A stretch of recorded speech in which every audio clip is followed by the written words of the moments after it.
Lieber Volker. Dear Volker,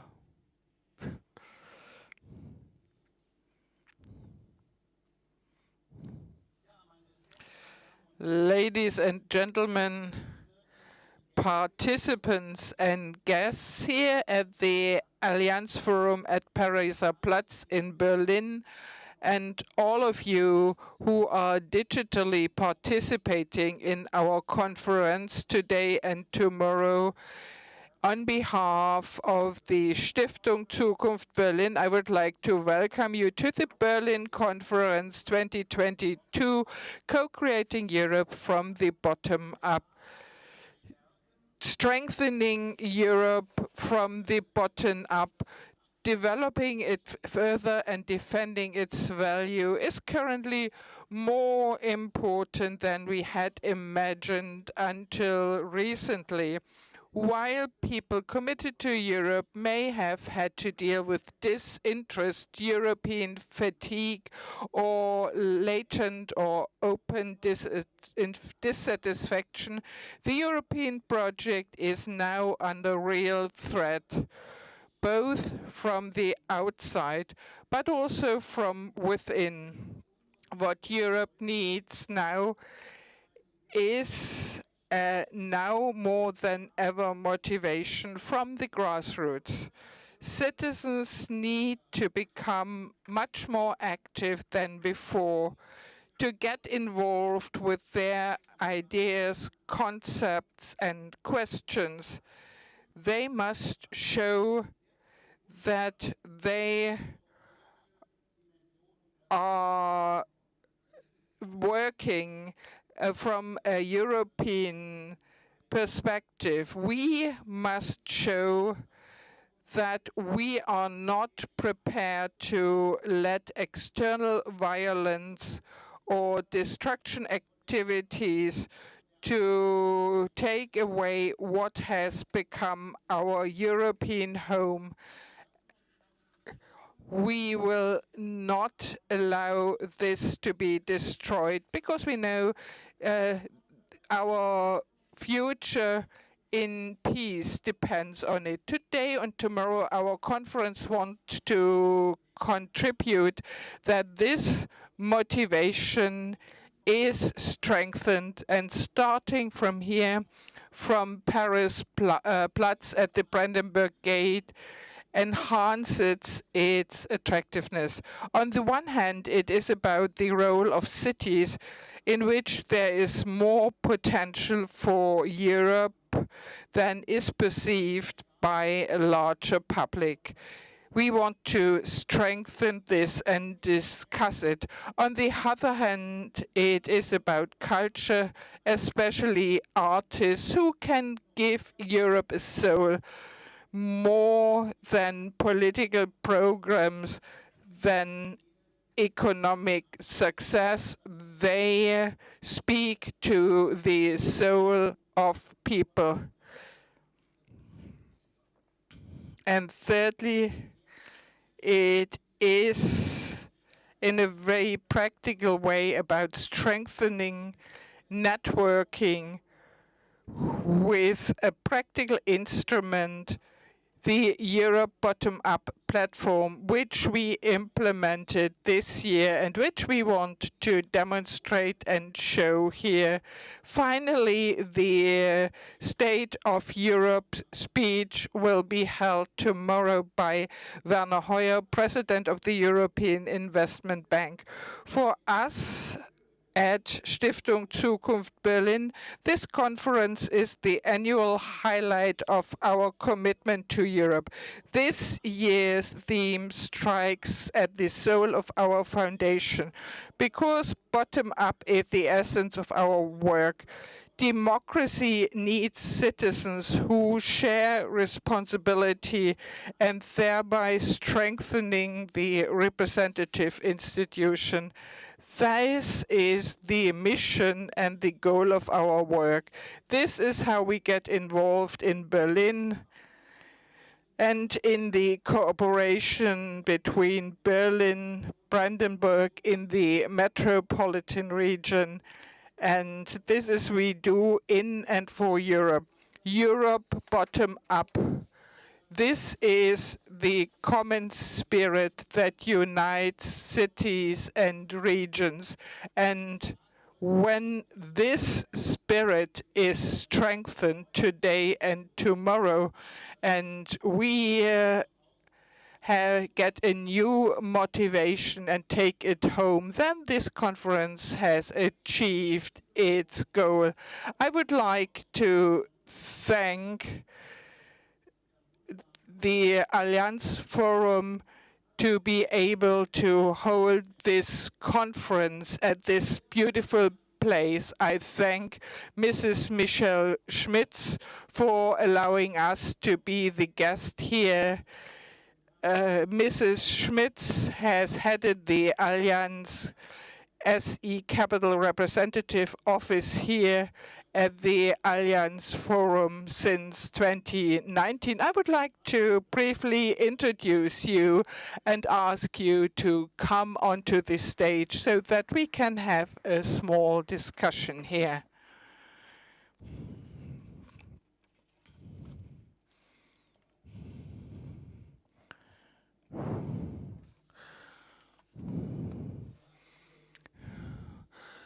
Dear Mrs. Schmitz, I already said we are very grateful to be here in this great forum with our conference. You are the leader of the representation of Allianz in the center of Berlin. There are many interesting subjects felt here in Berlin. Let me ask you, Europe as an topic, what does it mean to you? Why are you committed to Europe, you personally and the Allianz Stiftung?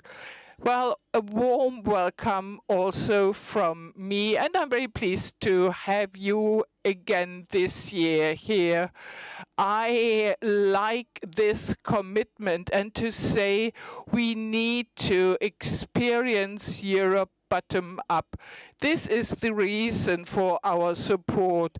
Europe always stood for freedom and values like this, and these values are very fragile at the moment. For me, Europe is a home. When I was a pupil, I went to France.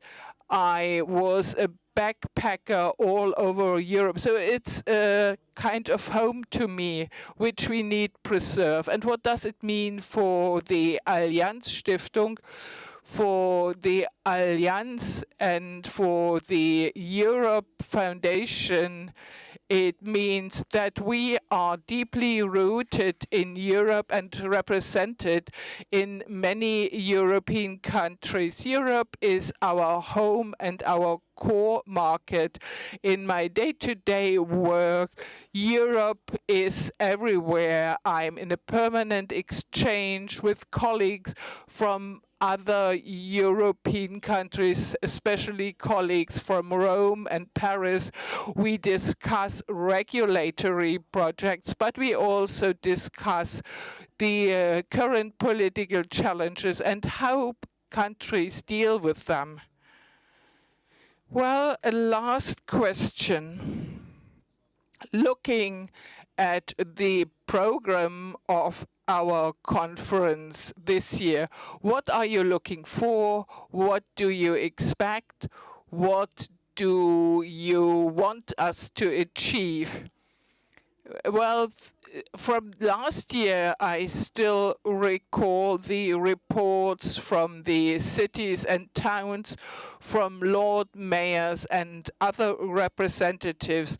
They reported about what they do for Europe, how they have an exchange to experience Europe. So many of the agenda points, how can Europe be more tangible, and the concepts discussed were very impressive. So I think this year, again, you will have many interesting topics. So I'm looking forward to the conference. Thank you very much. and have very good discussions. So once again, thank you very much for hosting us. Now we will hear some greetings, some in a digital way, but some also in person. First, Vasco Vescadero will welcome us by video. He is the president of the European Committee of the Regions. Afterwards, Anna Luhrmann will also be joining us virtually. She is Minister of State for Europe and Climate at the Foreign Office, and the Foreign Office supports our digital platform Europe Bottom Up. And finally, Gary Wope will talk to us in person. Welcome. You are responsible in the city of Berlin for European issues. After these greetings, Volker Hassemer will moderate the first part of this afternoon together with Michael Müller, the former governing mayor of Berlin. He will join us a bit later, but he will moderate together with Volker Hassemer. Volker Hassemer is not only the founder and spiritus rector of this conference, but he was also highly involved in the preparation of this conference. Thank you very much for this. And in the second part, Mrs. Anke Plättner, whom I welcome as a partner. There she is. Welcome.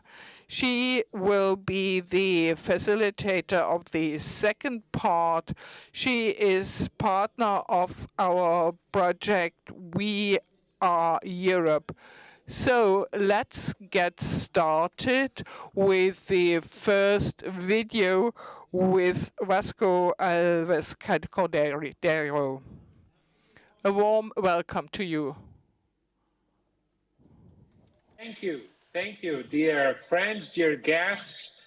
First, let me start by thanking you for the invitation to be with you during this afternoon and share some thoughts about the theme of this conference. And let me tell you, it is a great pleasure to address you today as part of this conference, Co-Creating Europe from the Bottom Up.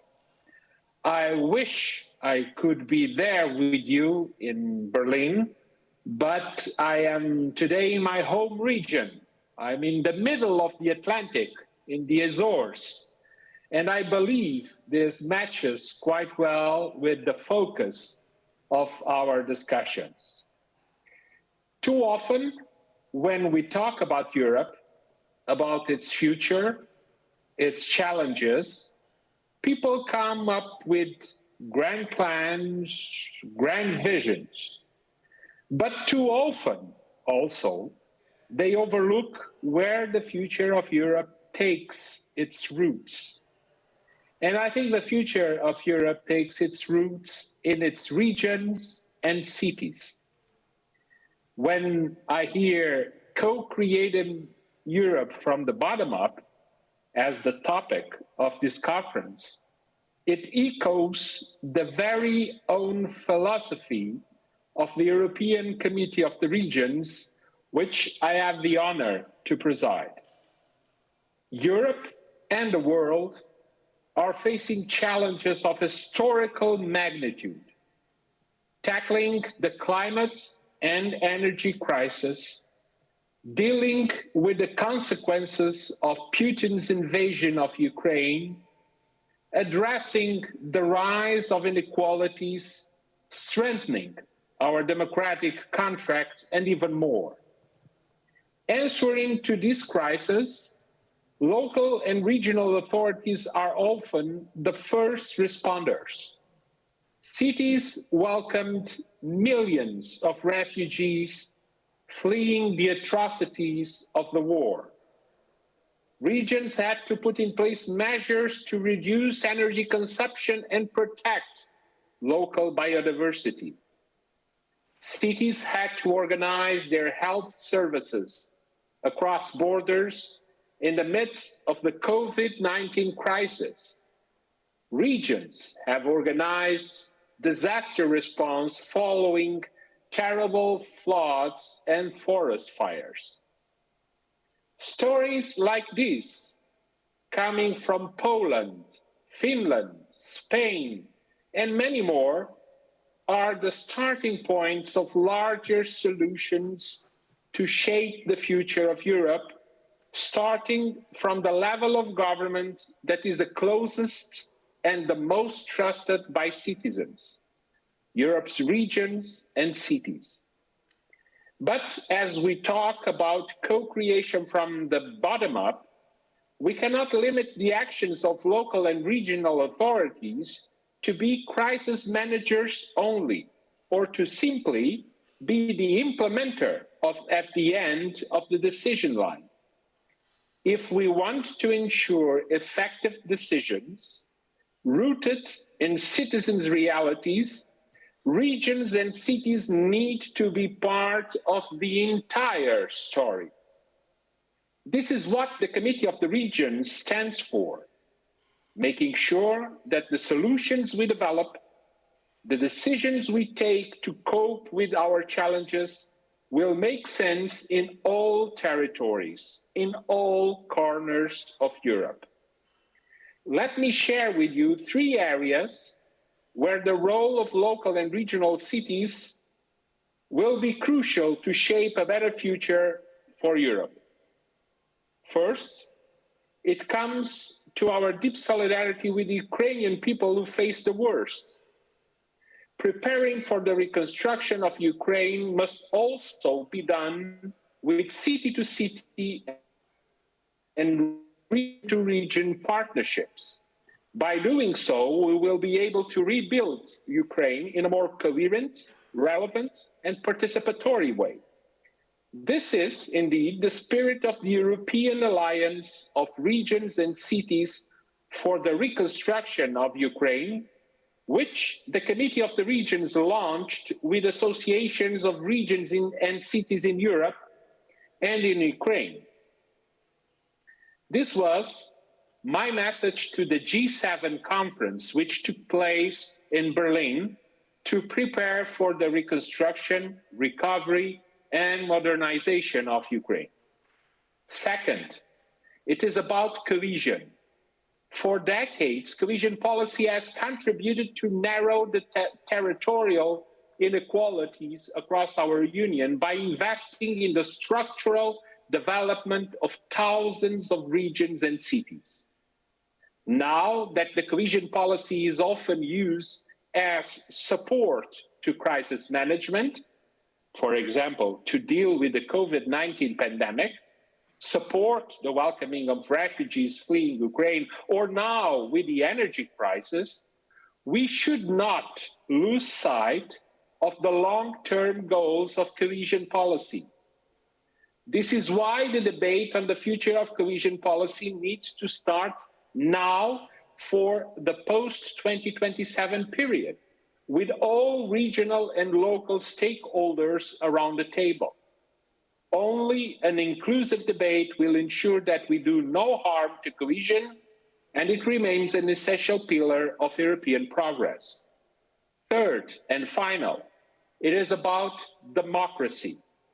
The Committee of the Regions, local and regional representatives, have been actively involved in the Conference on the Future of Europe, ensuring a strong local and regional anchoring. Now that we are implementing its conclusions, local and regional authorities will continue to play their role and work to deliver concrete results to citizens. The conference also concluded that it may be time for a convention and reform our treaties. The Committee of the Regions supports this idea and will again make sure that regions and cities are an active part of this future endeavor. Dear friends, dear guests, as you can see, co-creating Europe from the bottom up also starts in our regions and cities, and you can count on the Committee of the Regions, and especially with myself as an ally in our common mission to build a stronger and fairer Europe. I wish you an excellent conference, and I'm looking forward to hearing about your conclusions. Thank you so much for your attention.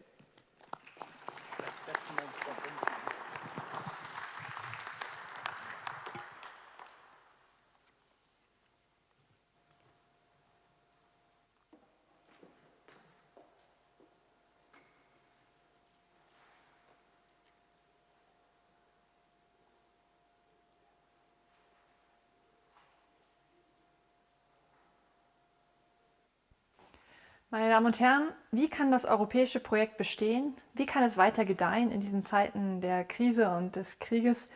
Wie können wir dafür sorgen, dass Europa noch enger zusammenhält und zusammenarbeitet? Dass Europa eine noch stärkere Werte- und Rechtsgemeinschaft wird? Dass Europa Vorreiter für den Klimaschutz bleibt? Kurz, dass Europa die immensen Herausforderungen von heute und morgen meistern kann. All das gelingt nicht alleine mit Reden und Reformversprechen der Politik. Für all das braucht es in Europa eine aktive Zivilgesellschaft, der Bürgerinnen und Bürger, die sich versammelt, die Ideen entwickelt, die an die Politik Wünsche und Forderungen formuliert und diesen auch nachhält. Von meinen Gesprächen in den vielen Ländern Europas kann ich sagen, wir können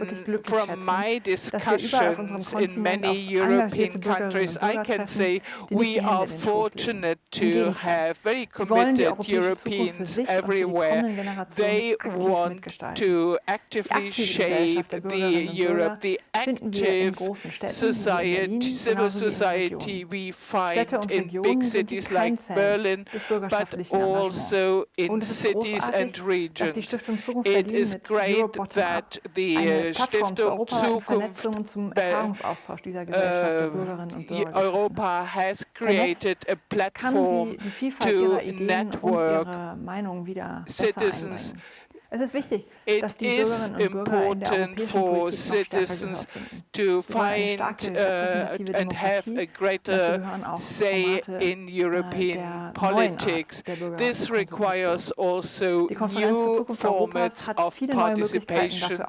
The conference Future Europe has shown many options. I was very impressed about the proposals developed by citizens from all over Europe. They give fresh impetus to politicians to further develop Europe. I want to make use of these ideas and work for their implementation.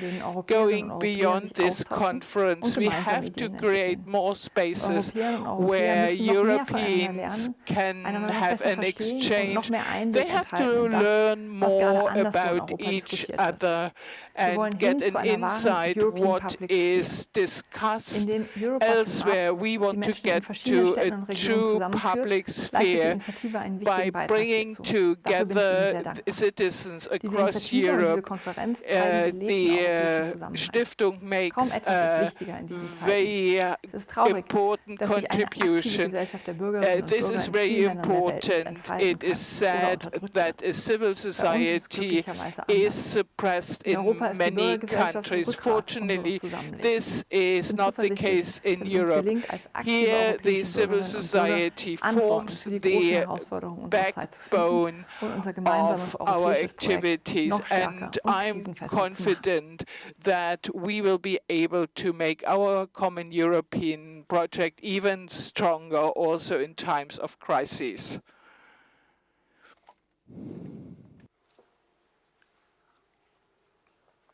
Sehr geehrter Herr Dröge, dear Mr. Dröge, dear Mr. Hassamer, you two as hosts, thank you very much for inviting me here. And I would also like to thank, it's so important for us, for our city, for Europe. It's very good we're having the discussion platform, dear Mrs. Schmitz, as our host today, State Minister Lührmann, President Vasco Cordeo, President of the Committee of the Regions. Ladies and gentlemen, I am very happy as State Secretary for Europe to have been invited to be with you today and to be able to give some input and welcome you, first of all, as representative of the city of Berlin. I will follow your discussion later on, of course. Berlin is the place where European history has taken place. The Brandenburg Gate is just round the corner. When I was boy, I stood here round the corner, but there was the wall there. We could not have shaken hands, Mr. Hasselmann, but this has changed over the years now. Many things have changed on the European continent with many consequences, as we all know.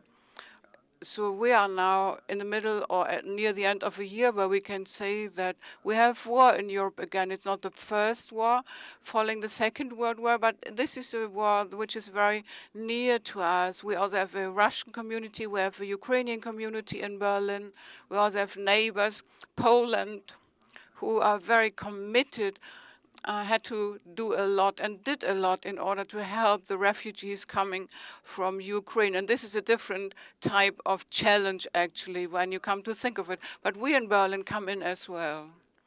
We can see from it that history is not something very straightforward. There will also be negative surprises, and we as Europeans have to learn how to deal with this.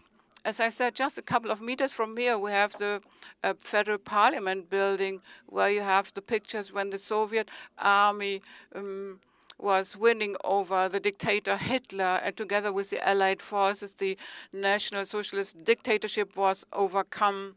And the opportunity was created for Germany to start a democratic development. We've made the most of it, also in our commitment for Europe to give something back. The history of Berlin also has its dark sides when I think of National Socialism, the destruction of Europe, the occupation of many countries, where the occupation of others was planned here in Berlin. And we have learned also by the help of the Allied forces.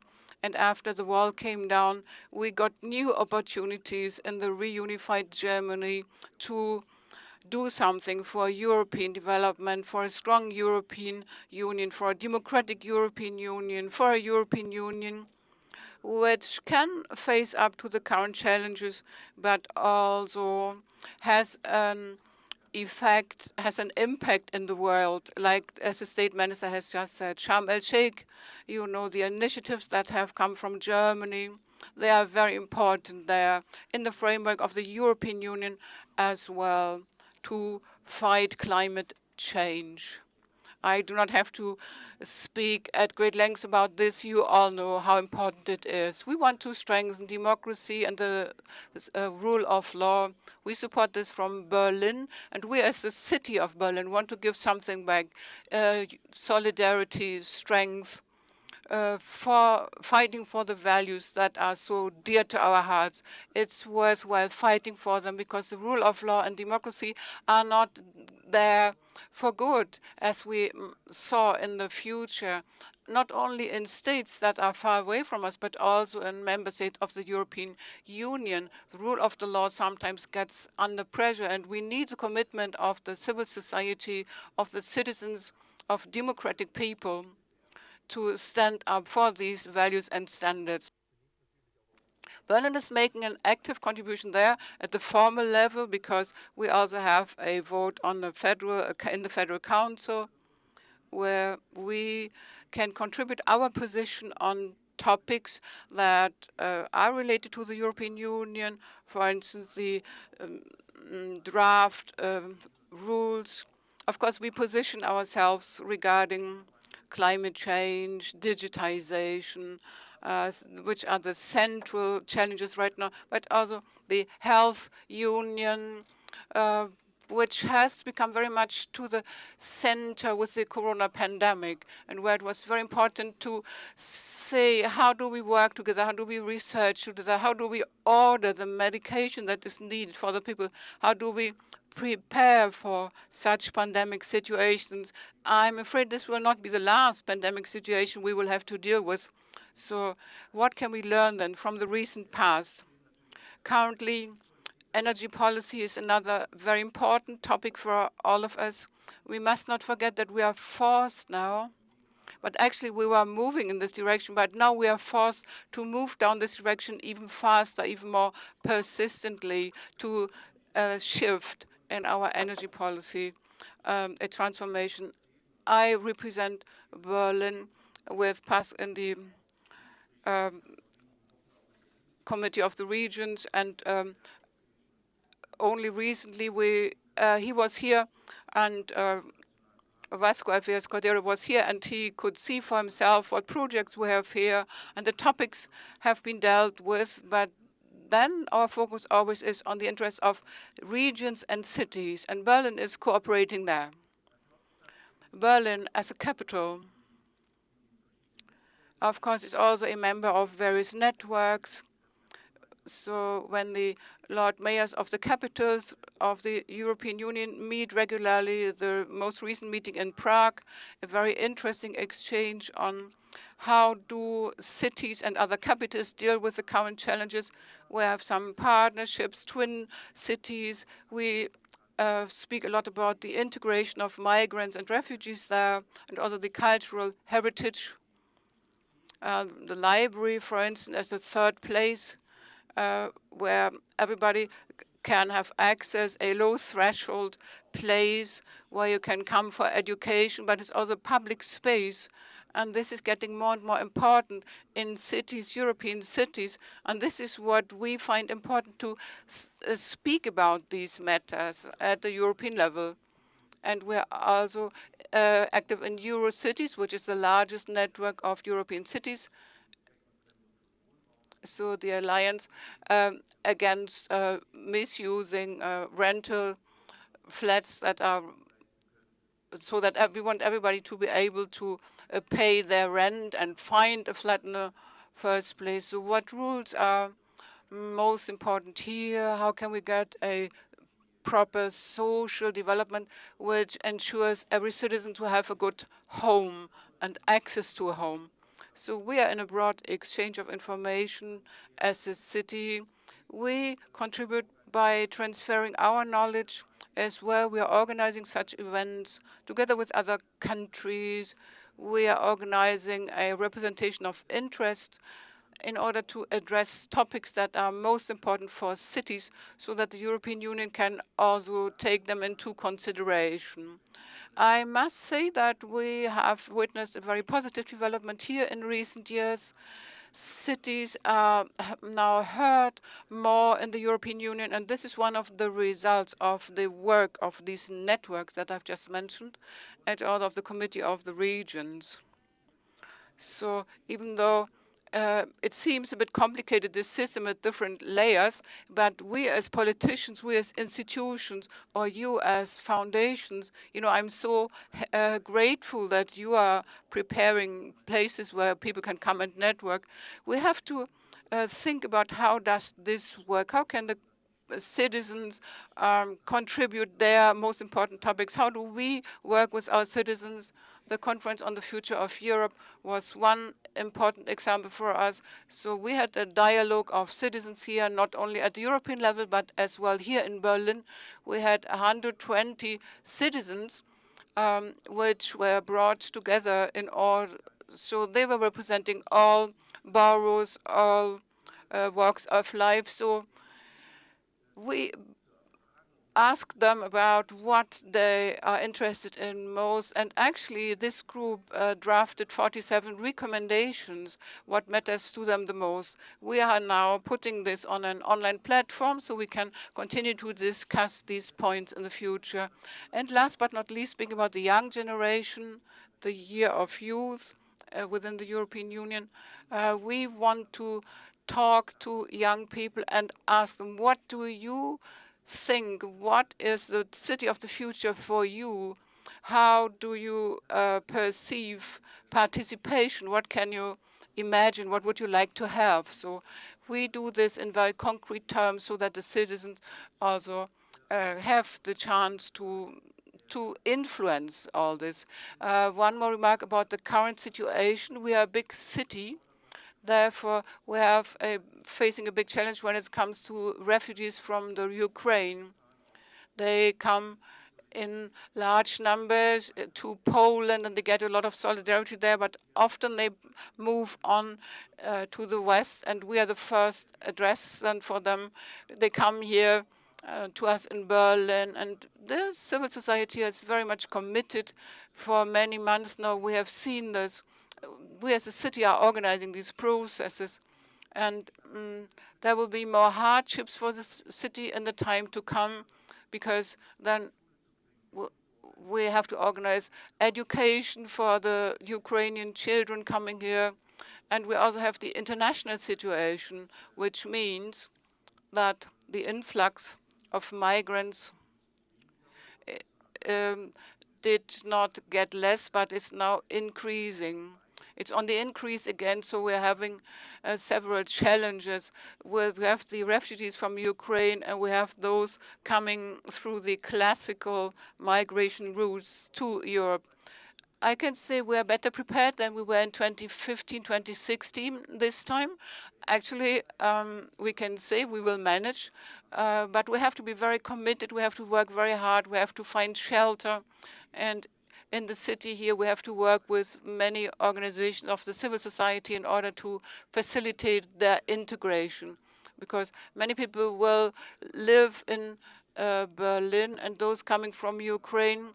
At the beginning, we thought after 2-3 months the war will be over and they can go back to their home country. But now the impression is that we will have to stay here for a longer period of time. Now, the platform of the European cities and regions, we are involved there in the restructuring of Ukraine. We speak about solidarity now. We are preparing for the day when hopefully the European peace order will be reestablished, and we can then cooperate with our Ukrainian friends and speak with them. What do they need the most? Not just Berlin, but other cities as well, all over Europe. How can we support Ukraine so as a candidate member of the European Union? Ukraine gets a lot of solidarity when the time will come and peace will come. Thank you very much. I'm looking forward to the discussions here, and also thank you very much for organizing this conference in the first place.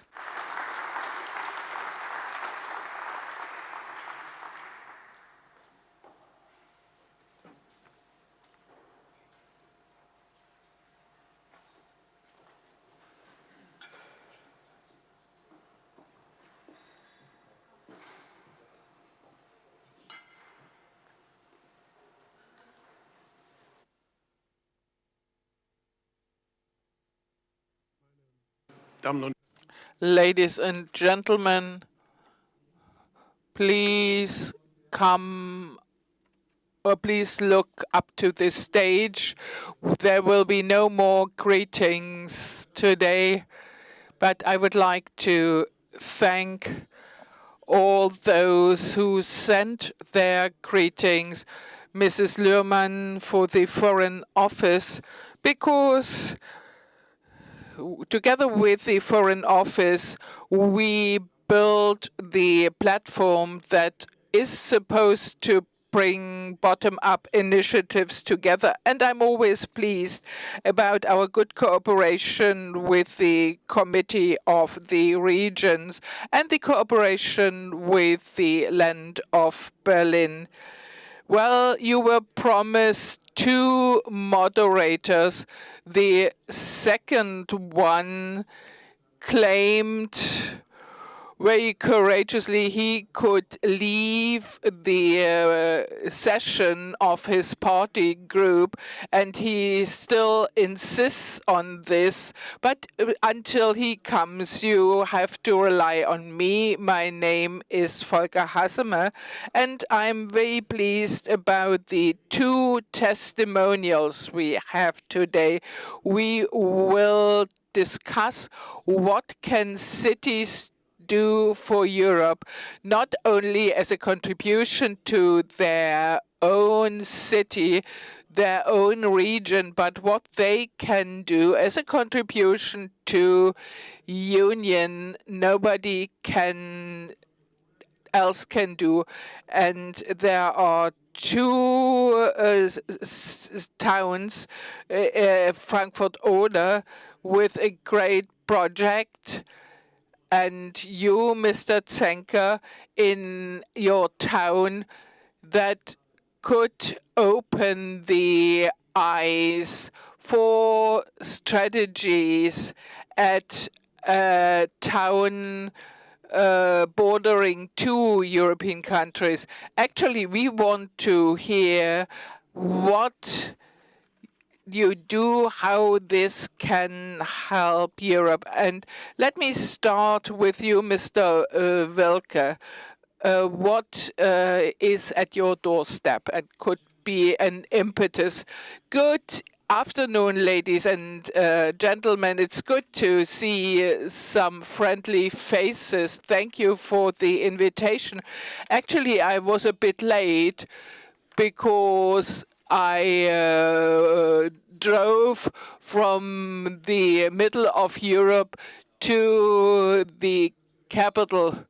And this can be quite challenging. You have to know Frankfurt Oder was a much more important and bigger city than Berlin some centuries ago, and it may happen again. But what I would like to say is, in my opinion, one could say that our town has moved from the periphery to the center of Europe. This also defines our role and our responsibility. So actually, we see our responsibility for Europe in our location. We look back at a history that was special because of the border.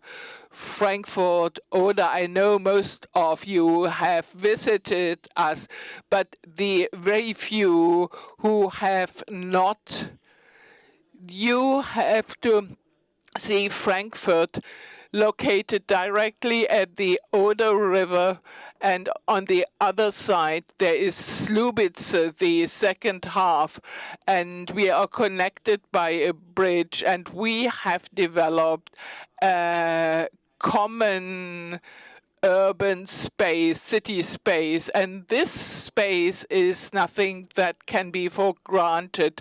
Before this, we were a city with a 180 circumspection, and this is not good for the town. Today we are a European double city that does almost everything on a cross-border level.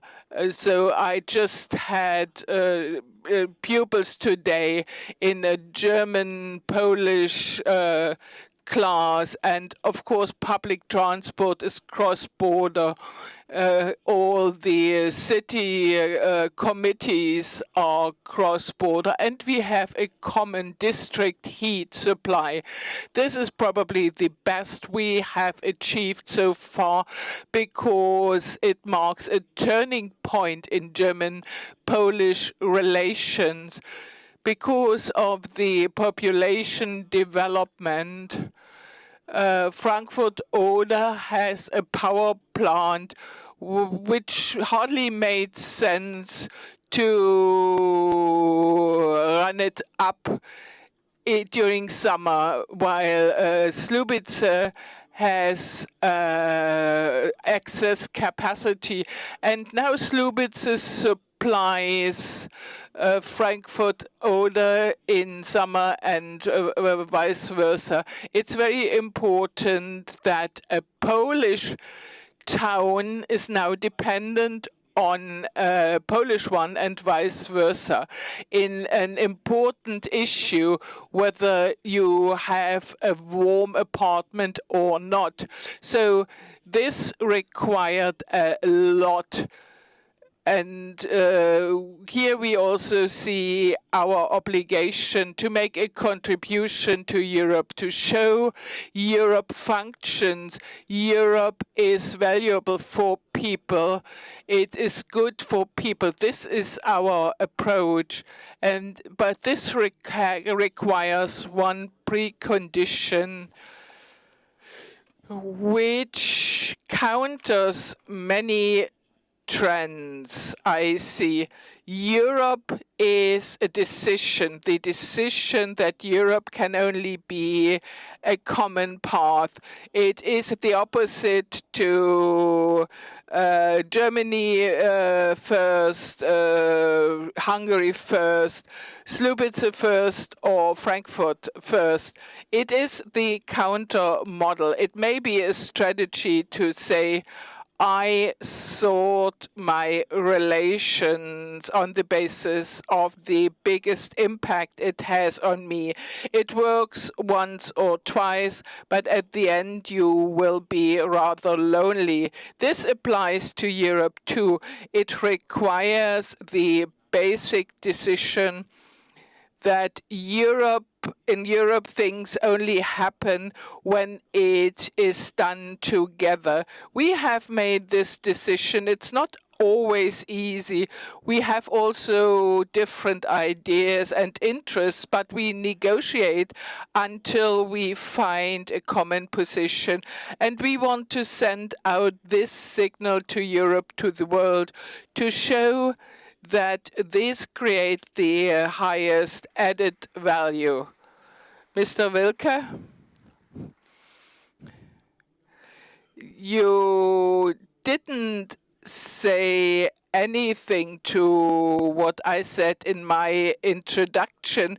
We will come to this project, but it was a turning point in German-Polish relations. Actually, you expect such a statement from somebody from the German government or from Brussels. In what you do, you build up Europe, and nobody can do it better than you. So this is the underlying thesis, saying cities and regions can do things that Brussels can't. Mr. Zenker, you are in an even more difficult situation. Mr. Wilke was very self-confident, even confronting Berlin. You will not think of something like this, or should we also learn from you what you can do together with the Czech Republic and Poland, which we consider the periphery? Let me start by explaining to you where the center of Europe is, Well, I think it's not by accident that the EU accession of our neighbors was celebrated in Zittau, that people who were holding positions and were celebrating the accession of our neighbors to the EU. But, we are a city which borders a real small town, Radek, 8,000 inhabitants. Pocadinia in Poland, about 15,000 inhabitants, is a bit away. But actually, we are partners in a project of Bosch Foundation, where it's very good to see how Frankfurt, Slubice, they have now this promenade across the river, They have, think about a beautiful project now. And we are trying, first of all, to sort out our issues, which have to do with the energy supply. For instance, like district heating, what you said, our Polish neighbors live off the lignite pit, which they have just at their doorstep. And like Mr. Hassemer has said, of course, they are blocking then future projects with us, because when you come to think of the situation we are living in, you know that the borders we are dealing with every day, these borders are younger than our cities. So the region we're living in, 20 minutes to one direction, we have Liberec, a Czech town, 30 minutes in another direction is Görlitz, a well-known German town, which also has a Polish part. And when you think of the river, meadows. Our forefathers knew where to build their houses. So you can, when you speak about public transportation, when you think about railway connections, education, you have this in all the various places in all our 3 countries. And we have Cottbus not far from where we live. This is the actual axis along the Oder-Neisse border.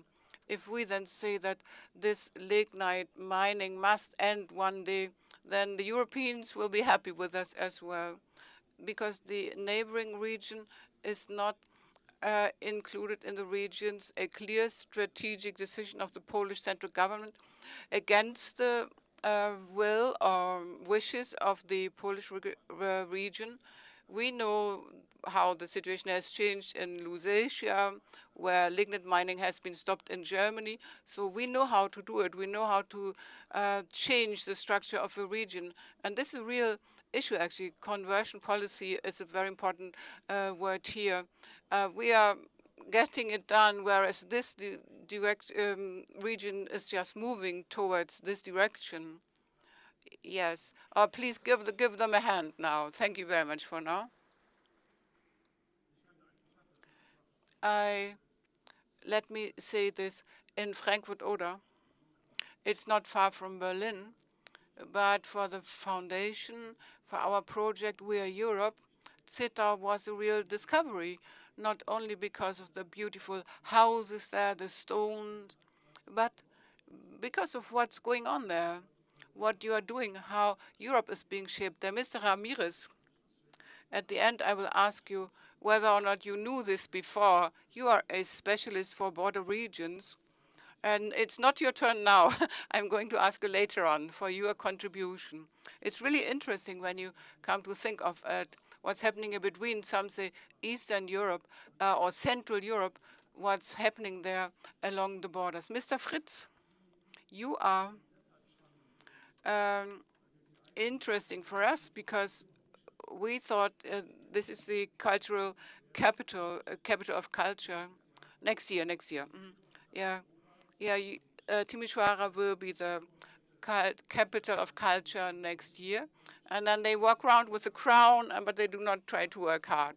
But you said, no, you do not want to discuss the capital of culture. You want to speak about Timisoara and more. And I hope that you will perhaps take up what the other mayors have said. So I'm really looking forward to your presentation. Well, it sounds like I did not want to speak about the capital of culture. Of course, this is an important topic for us as well. And above all, what's the story, what's the contribution of a place like Timisoara, which is perhaps overlooked in Europe and where we are missing certain answers in Europe, which we could find at such places. Places we are not looking for such answers, at least not when we are going to events like this one, where we're here today. You may tell from my accent, I'm not from Romania. I am German. I grew up in the Black Forest. When I was 19, I went to Timisoara for the first time as a volunteer. 20 years later, I was elected there Lord Mayor. So I'm not a Romanian citizen, even now. So it's a European story. I think it would not be possible at many places in Europe. And if you then look at what are the mayors of Timisoara, then 300 years ago, their names were not Gerd Müller, but they all had German names, because Timisoara at the time was very naturally part of a European region, Austria and Hungary. And of course, Franz Liszt gave concerts there, and Bela Bartok was born a couple of kilometers from there, and he spoke Hungarian and German and other languages, and it all was very natural. So the cultural memory of Europe, I sometimes think it gets lost in the discussion when we speak about the European Union, about our challenges, and the future of Europe. Sometimes you think, yeah, there's a center of Europe somewhere, and this is where the engine is, and this is German-French engine. and then the trains are then following suit. With it, right at the end, we have then perhaps Eastern Europe, and the regions that are there on the outskirts. But when you look at where do we have innovation to do with diversity, I am a Lord Mayor of a city where you speak Hungarian, Hungarian, Serbian, German, Romani. All these languages are spoken there, and what innovative power comes from this diversity. So you will then understand that Europe can be found at various places. And I would wish this experience to be taken up more often, especially in the discussions we're having today, finding a language. Those living outside Berlin, I say this as someone who used to live here for quite a while and lived just around the corner. How can we find a language that people understand, whether they live in Temeswar, south of Portugal, Poland, or Berlin? To a language that helps them understand that the climate change is a threat to all of us. How do we deal with diversity, with a new European reality where migration within the EU is taking place? And then you can be a citizen of several countries at the same time, like myself, a German in Romania. So I would really wish that we listen more and go to other places as well. In what you were saying,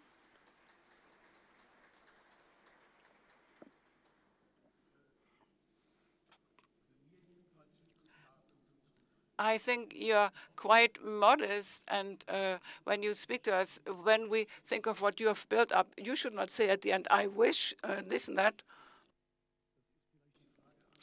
Perhaps this is the question to all of us now.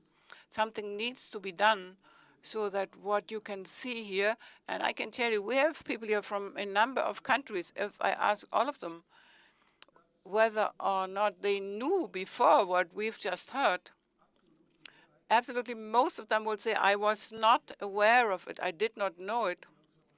But we who are interested in Europe, even though we are so much interested in Europe, we do not know these facts. We are wasting capacities this way. Yuri Wojkowski, I'm one of the founding members of our strategy group, Soul for Europe. And that was not too bad for him, because he then became the Deputy Minister of Culture in Bulgaria. And then he was dealing with border issues between Bulgaria and North Macedonia. My question to you, did you think that this would really happen, what these three mayors have just reported to us? Did you think that this could happen really? Or do you think it's quite normal to have this? Or we should look at your performance, what you have attained that would be even better?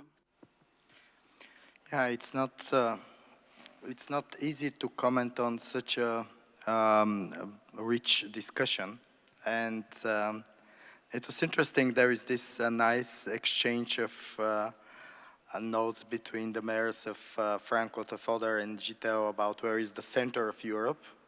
And then we jumped to Timișoara, and then the mayor of Timișoara said that it's, he didn't say exactly, but it's resonated to what I was thinking.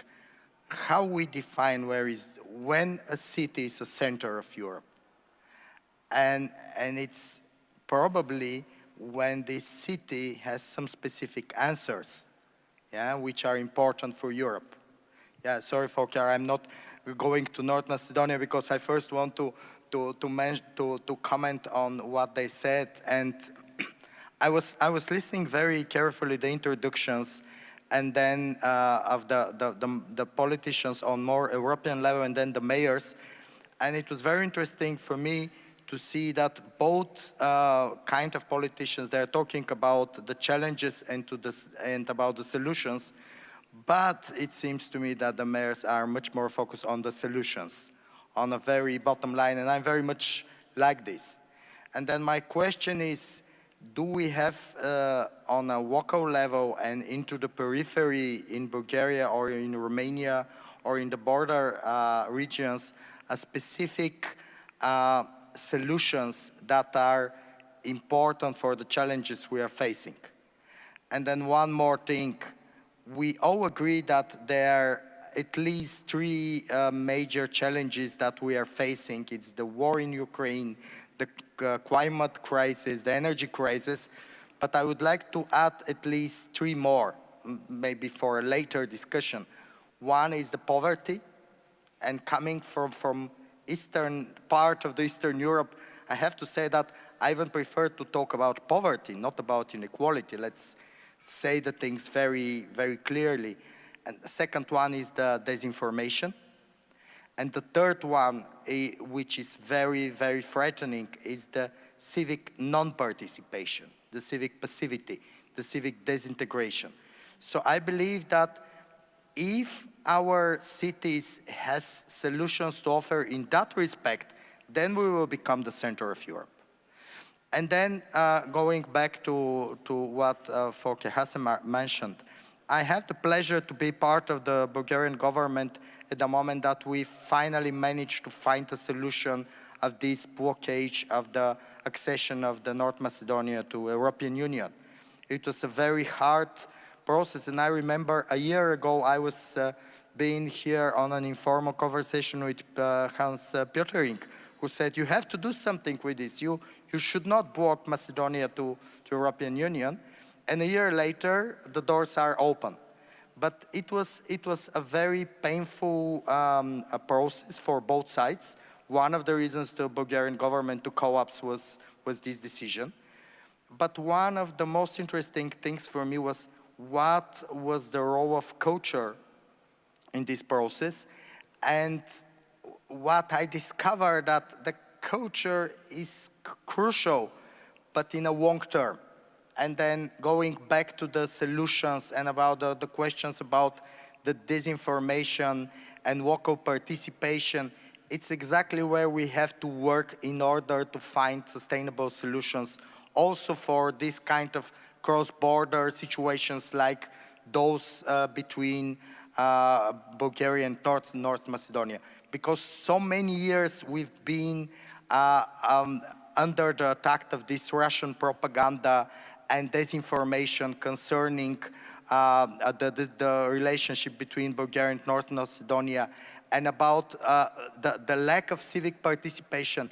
That was the challenges which create obstacles to find these solutions. That is my position, Volker.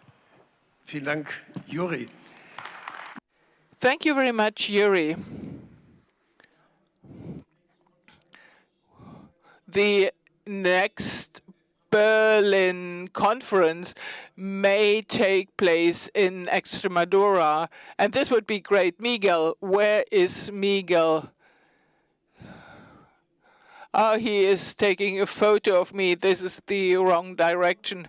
Extremadura is quite a different peripheral region, but we wanted to bring it together. I'm very pleased that Rosa Valles-Torres, she is Director General for External Actions of the Regional Government of Extremadura. And I was told that she will join us digitally.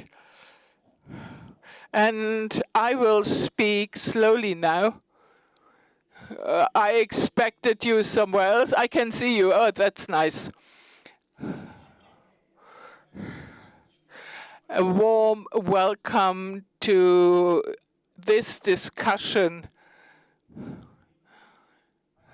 Well, thinking of your problems and your potential, did you see yourself when you heard what the mayor said from the border regions in the center of Europe?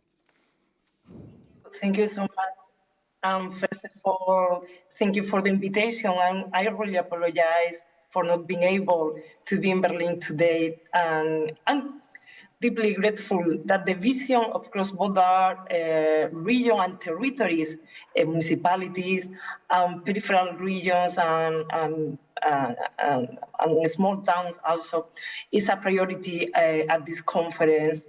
I share many points with my colleagues in this panel.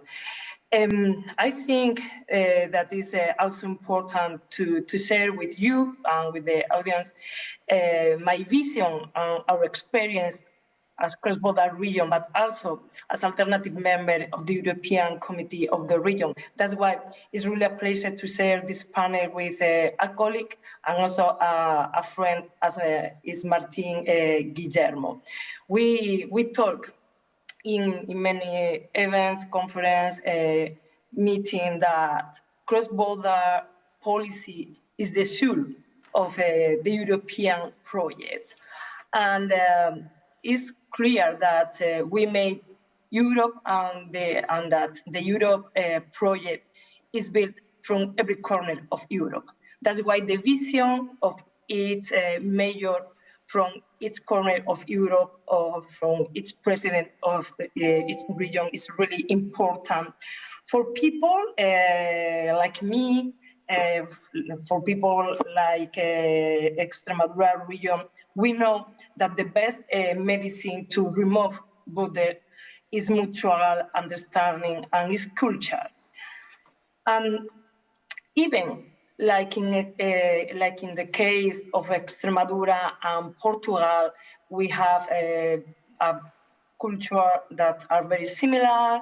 The languages are quite similar, and we have a very fluid relationship between the population of both countries. Always is necessary to know much more about our neighbors. I think that this is very important in also to highlight that. I'd like also to highlight that Spain and Portugal have one of the longest internal border in the European Union and also one of the oldest border. It's true that in these centuries and in these years, not always the relationship is like now. Now we have a really good relationship. And now we collaborate in many fields in the life. And our future also changed completely when we decide and we entry in the European Union the same day and the same years. And I like to highlight this point because the European Union has been key to development, the level of collaboration that we have today. For example, in the Euro region, that is Extremadura, Alentejo region, and Central region from Portugal. The European Union has allowed through Interreg program that in each area of possible relationship, there is a cooperation project. We have projects in common to combat gender violence. We have projects in common in research and innovation against natural catastrophes. In each field in the life, we have this opportunity, and this opportunity is a reality today through the European project, because the situation wasn't always the same. Over 40 years ago, it was really difficult to learn Portuguese language, for example, in my region, in Extremadura. And today, we have more than 200 schools and high school in our region in Extremadura have introduced Portuguese as a second foreign language.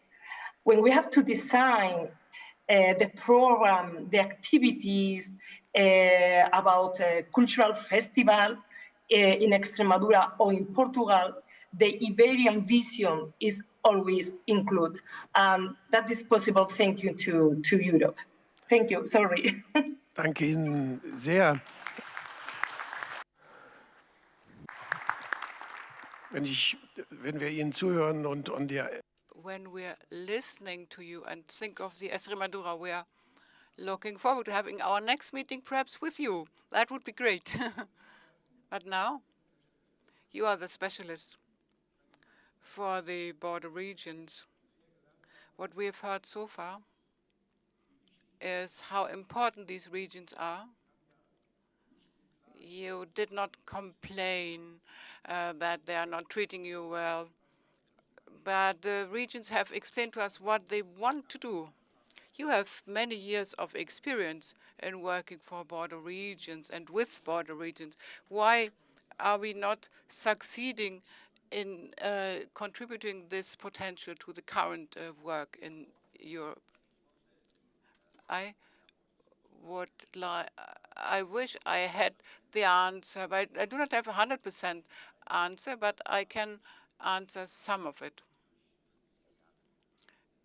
Because I have 50 years of experience with border regions all over Europe.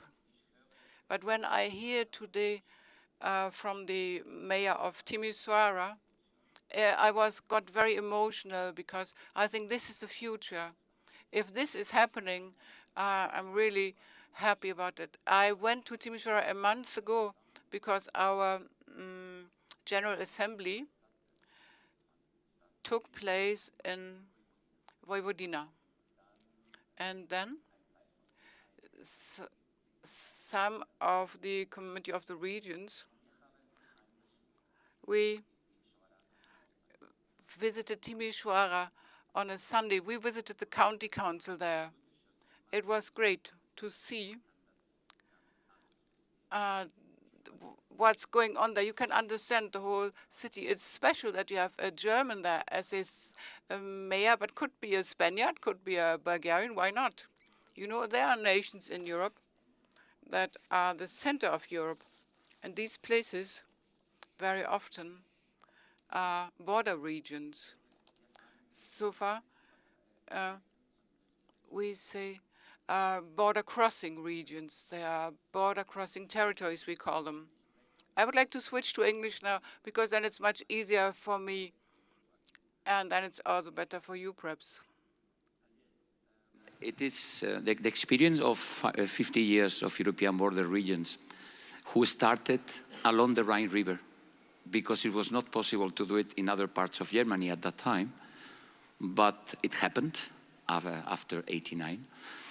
But the question was in the 50s, especially many mayors across the Rhine, especially between France and Germany, said, look, in 20 years again, we have to put all our young people to die here because Berlin and Paris, any other capital would not agree on this or that, or another dictator is coming, or another mad guy. So, thank you. Then they started in the moment that still the reconstruction was taking place. So it's important to remind that when we are thinking on the reconstruction of Ukraine, as President Vázquez Caldeiro said, the mayors were saying we need to be part of the European project. At that time, it was a club for economic issues. The head of states met. Anyway, it takes time because we are talking about nation states. And the nation state conception and approach is still an issue in the European Union. We have plenty of networks like ours, networks of cities, municipalities, regions, all over Europe.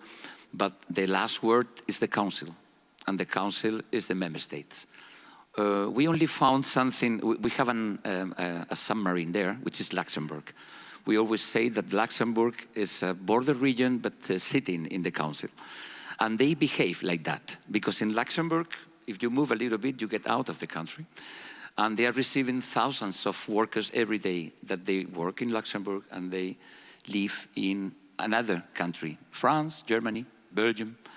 And all of them are very well aware, including the government, of what this means for the country, what it means for the construction of Europe, etc.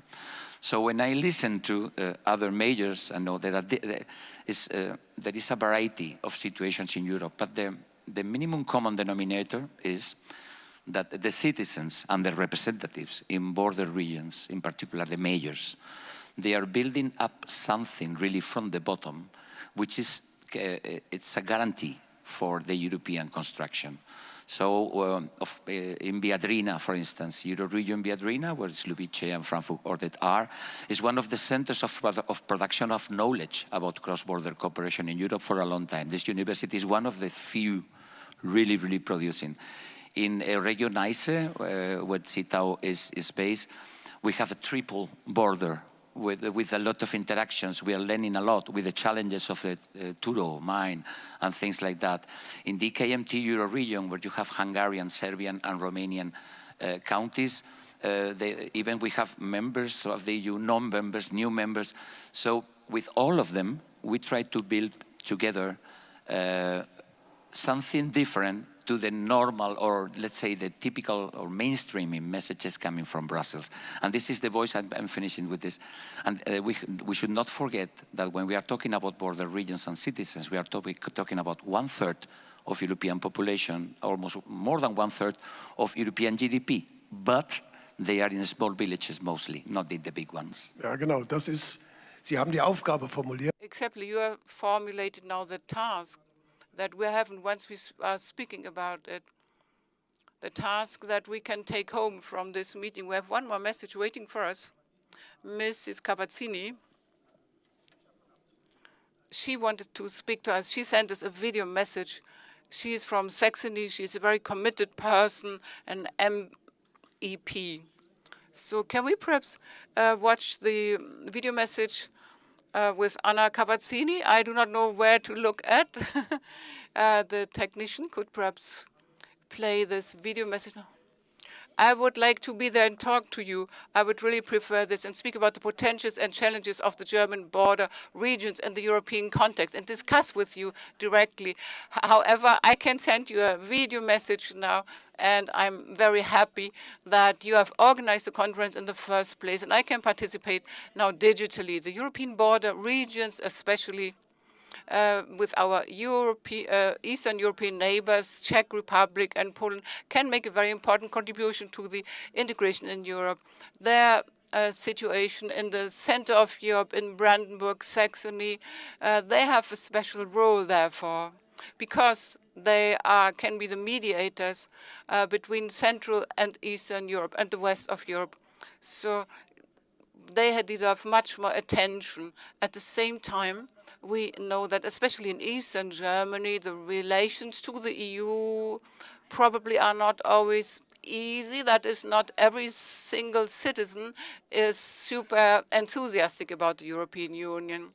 Of course, East Germany is still very much shaped by transformation experience, and people feel left behind. In the September of 22, I had a survey on the attitude towards the EU in West and East Germany.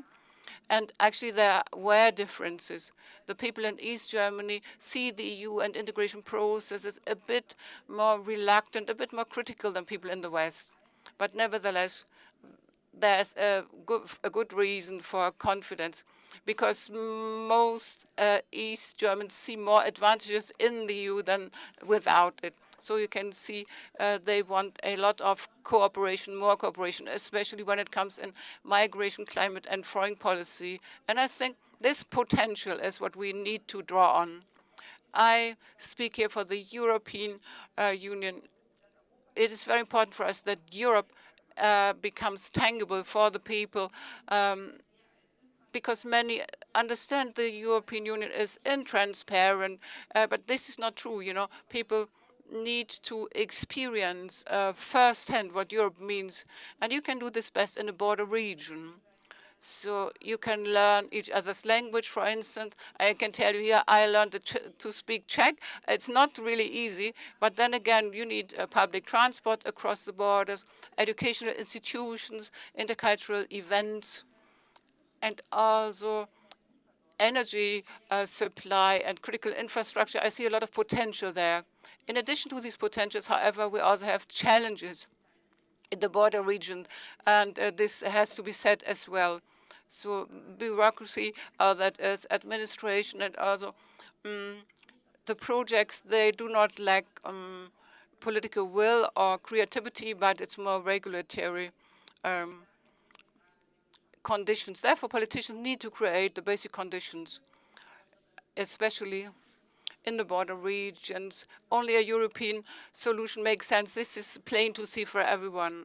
I think it's very good that the Saxon government has just developed a concept how the Saxon and Czech municipalities can cooperate to create the political framework conditions for it. Our strength is our single market. As chairperson of the Committee for Single Market or the Internal Market and Consumer Protection, I work every day to make this more resilient so that the continent grows together even more. We need to close gaps in the infrastructure, digitization and energy, for instance. And also the regional forces need to be involved here. So we therefore have to provide funding to the regions, and also we have to provide them with tools how to best do it, that they can cooperate across borders and orient at the needs of their citizens. So I'm very much looking forward to the discussions and hear from from Mr. Zenker and Mr. Wilke, what you are doing in your towns and what support you would like to see from the European Union. To wind up, I would like to underline, in the east of Germany, many things need to be done in order to better communicate the achievements of the European Union and also what the EU can do practical for us. We need more lighthouse projects like Zittau and Frankfurt at the local level across national borders. More unity, more exchange, then we can have a positive impact on the way people perceive the European Union. Thank you very much. Ja. I think it was good to give Mrs. Kavatsivi the opportunity to make this message. But after what I have heard from you, this was more a description of problems. It's not easy. It's difficult there, though, well, things will get up. Listening to the three of you, I didn't get this impression of description of problems, but more of a catalog of things you want to do? Or would you have preferred to whine a bit more? Who can help us?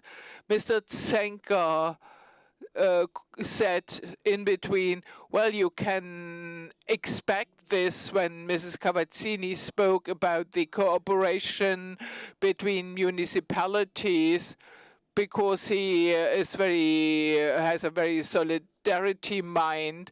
He praised it, but he said, well, it is finally time to. So perhaps municipalities are also a kind of pacemaker that can give an impetus and create speed. And now I come back to your institute. Is this part of the tasks or the expectations we can have when you will get this center, and can we perhaps already think about our expectations in the next conference? Probably you are now curious what all this is about, this center. To answer your previous question, I think all three of us have now some time on this panel, but not unlimited time. So we wanted to look ahead. We could also have reported how difficult is on the ground. I thought if she implements this framework setting for the municipal family, it would be great. I think there are many things we would like to do, but what is missing to have the framework? Well, the Center for European Integration. I think we have just learned that we should not quarrel about the middle of Europe. The middle of Europe can be in many different places, everywhere where you find a cooperative spirit and a preparedness to diversity as minimum requirements. So Europe has many centers and needs even more. So we want to have another lighthouse project, the Center for European Transformation, because currently we feel a mood in Europe that is counter to what is needed. The population has a lot of needs about security. So when I talk to people, they say, can't things stay as they are for 1 week, and nothing destructive should come up, so which causes chaos where certainty becomes insecurity, and the need for clarity to find the solution in a more and more complex world. And given all these things, people withdraw into smaller rooms, so leading to more egocentrism, which we feel at the national state level, but also at the individual level. This is what I see in many European countries, but these needs are diametrically counter to what we really need.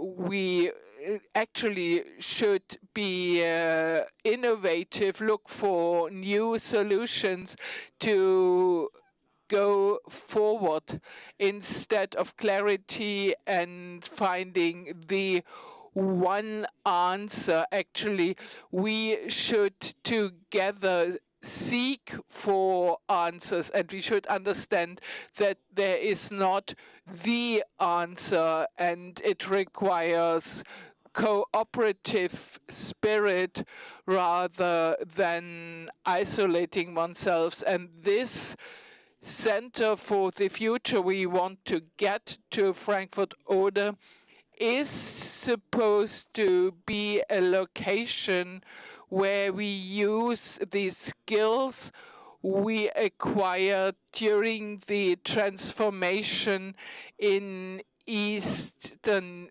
Germany, that the competences created, we want to make them available. In our past, we have learned so much more than we are aware of. This is a deficit, and if we can cope with this, we are better braced for the future, and things will continue to change. Now I welcome Michael Müller. He had to save the SPD first, but this is also quite important. Before you start in our discussion, well, Cities for Europe were established by the two of us 10 years ago. So together we established this idea. So this was your personal contribution. So I'm very pleased to have you here. Mr. Fritz, I know you have to leave. What Mr. Wilke said, can the cities not be a pacemaker? Currently, you get the impression that the cities do what they have to do for themselves, but they do not deal with the overall issue. And the potentials of the cities, and often it is that the big thing results from small things. Could cities play this role, and shouldn't this also be perhaps a task for you as a European capital of culture, that you do not just show culture, but that you go together with other cities to create force and strength for Europe. This is quite a complex question.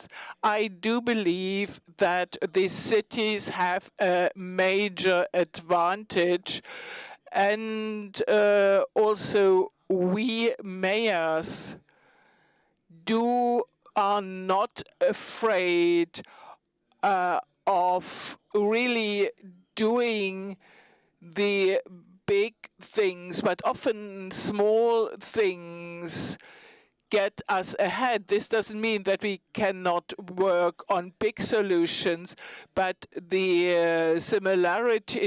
the simultaneity between small and big things are important.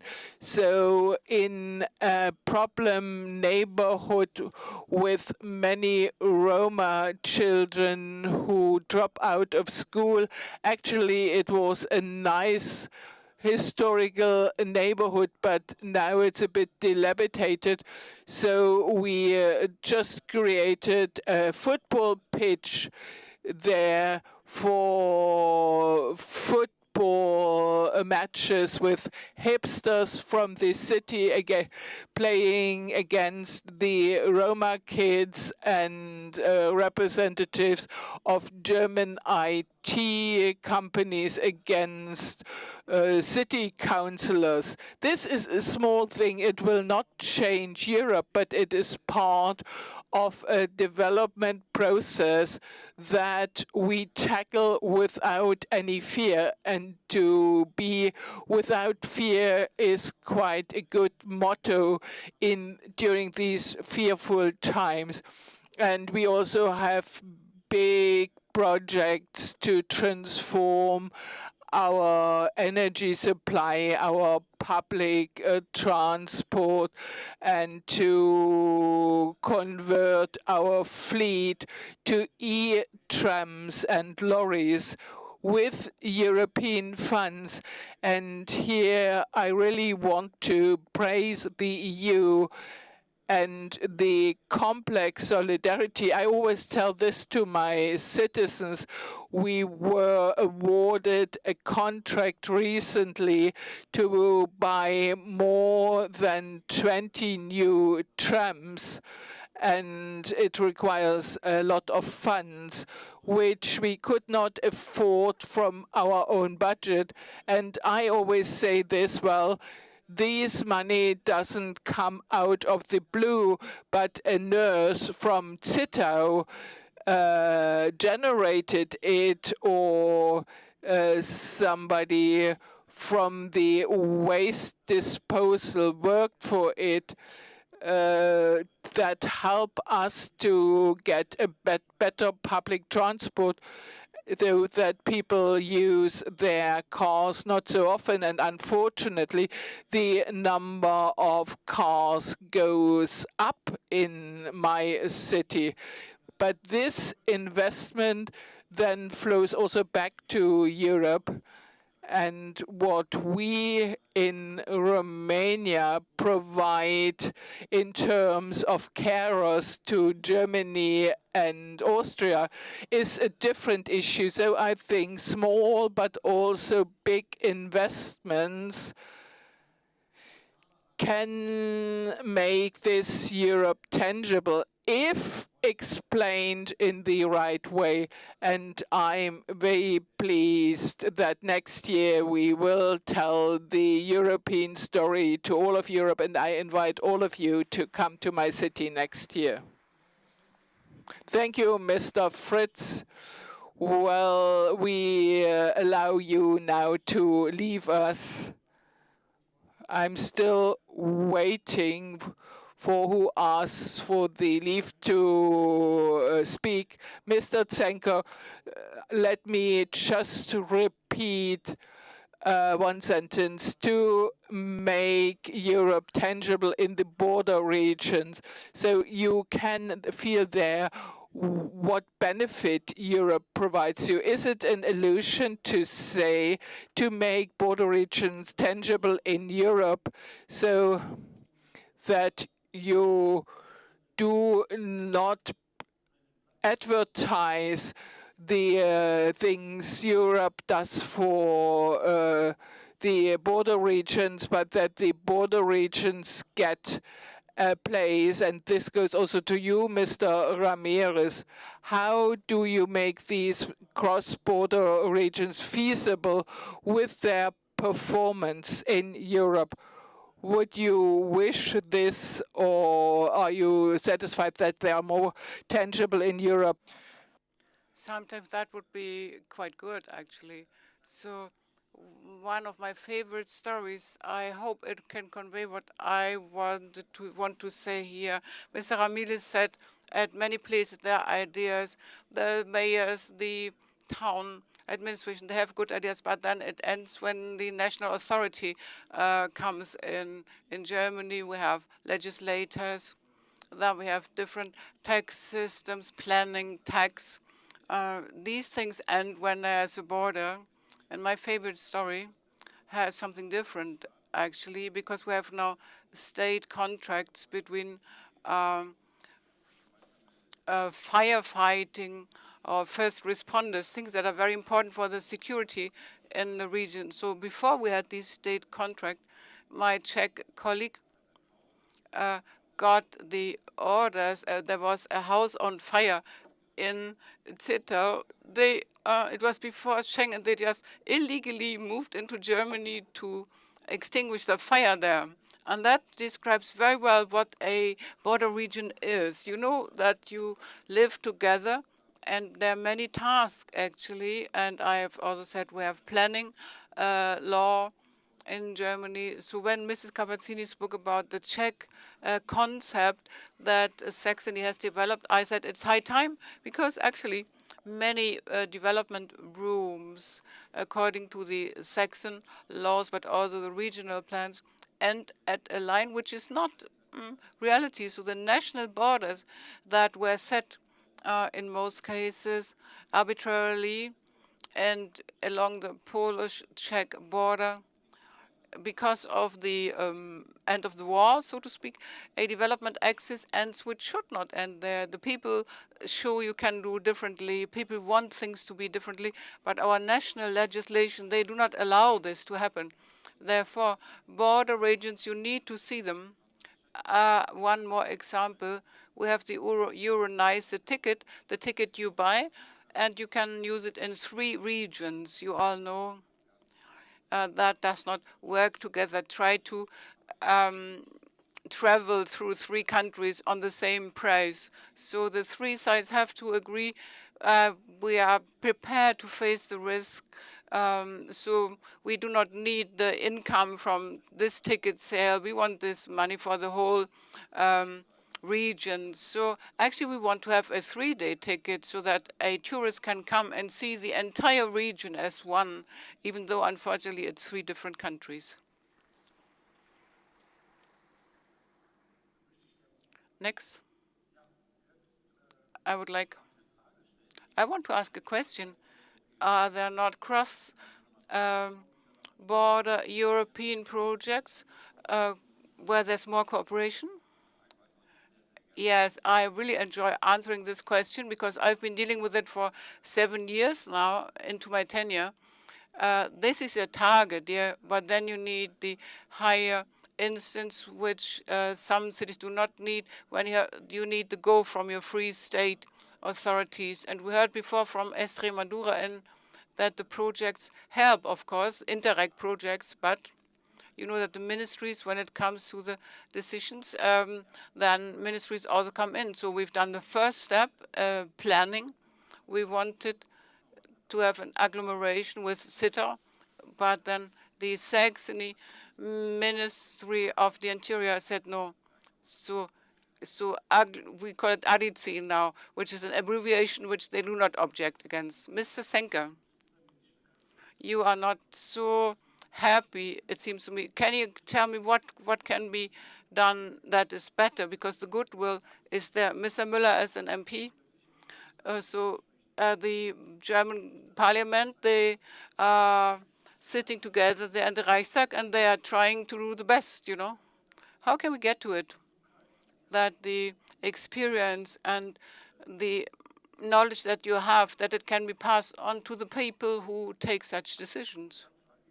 And then I would like to ask you, Yuri, again, about Macedonia and Bulgaria. I think the border situation there is not that they're helping each other, like Mr. Senke has just told us with the fire brigade and the house on fire in Zitter. We will do this later on. Now, for the moment, how can we improve on that, Mr. Senke? Everybody is sober, doing their work properly, but it's not working well. Well, I think people like you here, you sit on a panel. I would have other appointments, actually, but I think it's very important to do some lobbying for such ideas. So the mayors, the town councillors, and MPs and MEPs, they have to work in this field. So I'm very happy to have someone from Europe come and see my region, and I will show them not only the best sides of it. So it would take things too far if I would explain more about this right now. Like my colleague Mr. Wilke said about the moral values, you all know the Turov open mine, lignite mine. So we want the same rules for everyone. We want the neighbors to adhere to the rules like you do when you have a garden neighbor, you know. So this is actually for what we need legislation that needs to be adhered to. And then we have MPs that create such legislation. I'm not dissatisfied all over, but I think we have to work with it bottom up and top down. Thank you. Yeah. I thought we could perhaps hear Yuri first, because the fact that you are here with this topic is, it is a European panel, and then we hear two closing remarks from you, Ramirez. Mr. Ramirez, you will tell us what will happen next, and be very courageous. Yeah, give us your best ideas. And then Michael Müller will speak to you as the very last person in this panel. And then we all know how we want to continue. Yuri, the floor is yours. Timisoara gave a very nice example about about the hipsters playing football with Roma children. And then he said, of course, this will not change Europe. And I think that it is exactly this that will change Europe.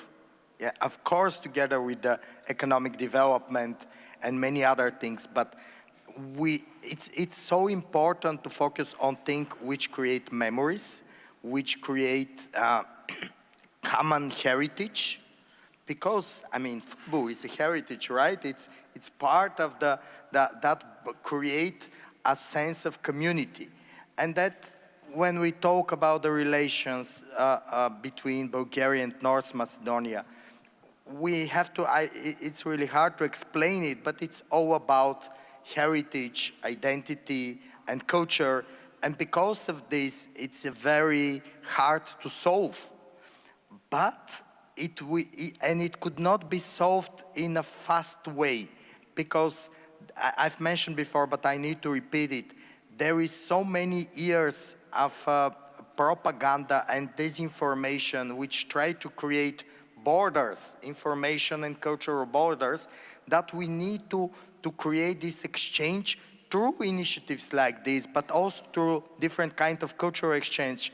And just to give you one example, when I've been a Deputy Minister of Culture, one of the ideas which we proposed to the both governments, and North Macedonia and Bulgaria, and they agreed, is to create a special fund for small exchange projects between independent cultural operators between Macedonia and Bulgaria. And there is two important things. One is that it is always teams for both countries. Yeah, so you have, for example, exhibition, but you have both North Macedonian and Bulgarian painters, or you have a concert, but together between Macedonian and Bulgarian musicians.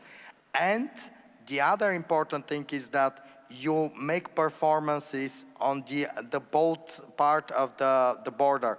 So this kind of initiative, small scale, very basic, very important for building the trust, I believe are crucial. And then it just needs time. And again, I would say that it is, for me, one of the most important things out of this discussion is the question, I don't have the answer, the question, do we still in Europe have a common understanding of the main challenges we are facing? Because if you, and there is a statistic by Eurostat, if you ask the people in Northern Europe what is the main European problem, they say climate crisis. But if you ask people in Eastern Europe, they say poverty. And do we have a common understanding that both of these things, where in our ranking of the challenges are disinformation? Now, after the start of the real war of Ukraine, we understand that disinformation is really corrupting our societies. But we know that much earlier in Bulgaria and in many other countries in Eastern Europe. So we really have to have this common discussion about the challenges and about, of course, then the question is about the innovative solutions and how to use the different experience and different specific knowledge of the different cities that could have solutions for these challenges. Thank you. Vielen Dank, Juri. Herr Ramirez, was? Mr. Ramirez, what needs to happen now? Where do we need our support? I assume you are at the center of change and you need some support, right? What support do you need and what can we attain by the next conference, by next year, when we have the next conference? Strengthen the participation of the bottom level in order to influence the top one, mostly. To the question that there has been, if there has been cross-border projects initiative, it's true, Interreg is running since 1989. And there have been thousands of projects implemented in all European borders, even the external borders and beyond, which are all of these programs are now under one single umbrella in Interreg.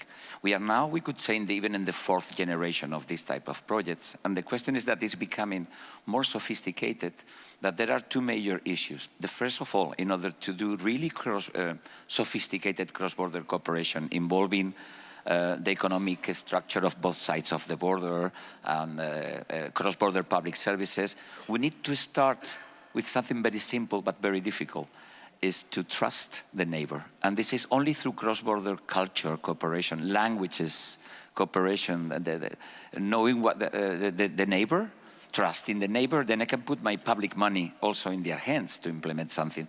But it's possible. We have a cross-border hospital between Spain and Portugal, which is Spain and France, which is one hospital, serving the two countries, but even with a main issue here, which is asymmetry. In one side is the French system, in the other side is the Catalan system, which is responsible for healthcare. It's a long and beautiful story that I can provide more information on demand, of course. In here, the question is we need also to involve the young people. And on the other hand, we have to be able to solve easily the difficulties that the mayors particularly have when cooperating across the border in connecting your energy grid. We need to solve issues. In this sense, we have to acknowledge the support from the European Union, particularly the Commission. First with Interreg, more than 30 years of doing this. Second, now we are implementing two projects now, which is since 2018. One of them is involving young people in Interreg volunteers. We have deployed 800. And the second, which is the most important, I think, is B-Solutions. We are identifying legal and administrative obstacles for cross-border cooperation and trying to find a solution. Sometimes it's a lack of understanding of the European framework. Sometimes it's a lack of connection of the legislation across the border. But in most of the time, it's the lack of compatibility of national regulations. Vielen Dank, Herr Ramirez. Meine Damen und Herren, wir haben noch Frau Ballas-Torres, wie ich höre. Thank you, Mr. Ramirez. We have Mrs. Ballas-Torres from Extremadura. She's still with us. So I would like to see her again. I would like to ask you, Mrs. Ballas Torres. We can see you here again. What's your conclusion? What's your most important demand, actually, at the end of this discussion? With my colleagues, especially with Yuri and with Martin, that I like to highlight the need that we have to organize many small initiatives to involve a lot of people in common activities. Small initiatives is really the way, to create a really sense of community. That's why it's important to create initiatives in sport areas, culture, art, to create this common sense and then to take new steps and collaborate in another challenges that we have. We have to work together in a cross-border or from a cross-border vision in the fight against climate change, in the new green deal, in new green energies. But before this more specialized cross-border cooperation, we have to create this area of common vision. And this is possible through culture, languages, because when we talk another language, we have the capacity to communicate, sure, but it's really important because we learn also the history and the custom of the another country. That is the really value of that. Thank you. Ja, ich danke und wir alle danken Ihnen. Thank you very much. We all thank you for having been with us during this part of the conference and telling us more about your work. Thank you very much. Jetzt natürlich vor. Well, it's horrible when you are late, and I want to apologize. I couldn't leave the meeting earlier. Some personal insight, though I couldn't follow the whole discussion, but some of these statements have shown that many small initiatives, local initiatives with different directions are very important to come together to get to know each other. The question was asked, couldn't the cities be pacemakers, no matter whether they are small or big? Actually, this question doesn't arise. They have to be, and they are. The initiatives mentioned sports, culture, science, also problems that need to be dealt with together. Refugees, where does it take place? In cities, the theaters, the universities are in the cities. The refugees arrive in the cities. There one has to cope with the problems. There exchange takes place, partnerships take place, and this is what we experience in form of European exchange. So I think cities are the pacemakers of emerging Europe, and they need to do it more because the specific municipal exchange, the local situation, the cultural institution, the national level can only create a framework, but it is at the local level that it has to be fulfilled with life. I think the Interrail ticket and the Erasmus program has done more for European unity than many contracts concluded in Brussels, and that we don't have it now in the UK is a disaster. This happens when we see Europe not as a common value. Then such things are lost for the next generation. So a generation that doesn't meet now cannot live this coexistence, this living together in future. So And perhaps a final remark that may be a recommendation for the Stiftung Zukunft. The next meeting, the next conference of the foundation should perhaps take place in Poland or the Czech Republic, not only here, to look for partners and to travel through Europe. This could also be a worthwhile initiative. Thank you very much. We take note of this. This brings us to the end. Thank you very much to all of you for taking the time despite your workload, and also Michael Müller has come, and you have come from Bulgaria, etc. We now proceed directly to the next discussion. Anke Plättner is already on her way. All the panelists should please come up to the stage.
Meine Damen und Herren, ein bisschen spät schon. Ladies and gentlemen, it's a bit late and perhaps you are already a bit tired, but we got such a lot of food for thought, and let us now discuss how it can be implemented. And we will do this by talking about capital of cultures in Europe. My name is Anke Plättner. I'm a journalist. Let's discuss the special responsibility of ECOCs. It was just said the ECOCs walk with a crown and they do not roll their sleeves up. We will see whether this is true. Since 1985, ECOC exists. It was on a proposal by Melina Mercury, and we got used to it, and we are always happy when a city suddenly becomes a city of culture. For instance, Chemnitz. Many did not know, and we are very pleased to have Dagmar Ruszczynski, the Mayor for Social Affairs, Youth, Health and Culture and Sports of Chemnitz, and she will be the European Capital of Culture in 2025. In the same year, 2025, Nova Gorica will also be capital of culture, and Neda Roshan-Bridge is the artistic advisor. So a warm welcome. And Nova Gorica is also a border city between Slovenia and Italy, and they also do it together. Something new. Somebody else who is a candidate for 2027, Jose Ribo Esteves. He is the mayor of the beautiful city of Evera, a candidate and applicant for ECOC 2027. And of course, we want to know what the effects are, and we have somebody who had been an ECOC. We are pleased to have Marko Filipovic here, mayor of the city of Rijeka, the European Capital of Culture 2020.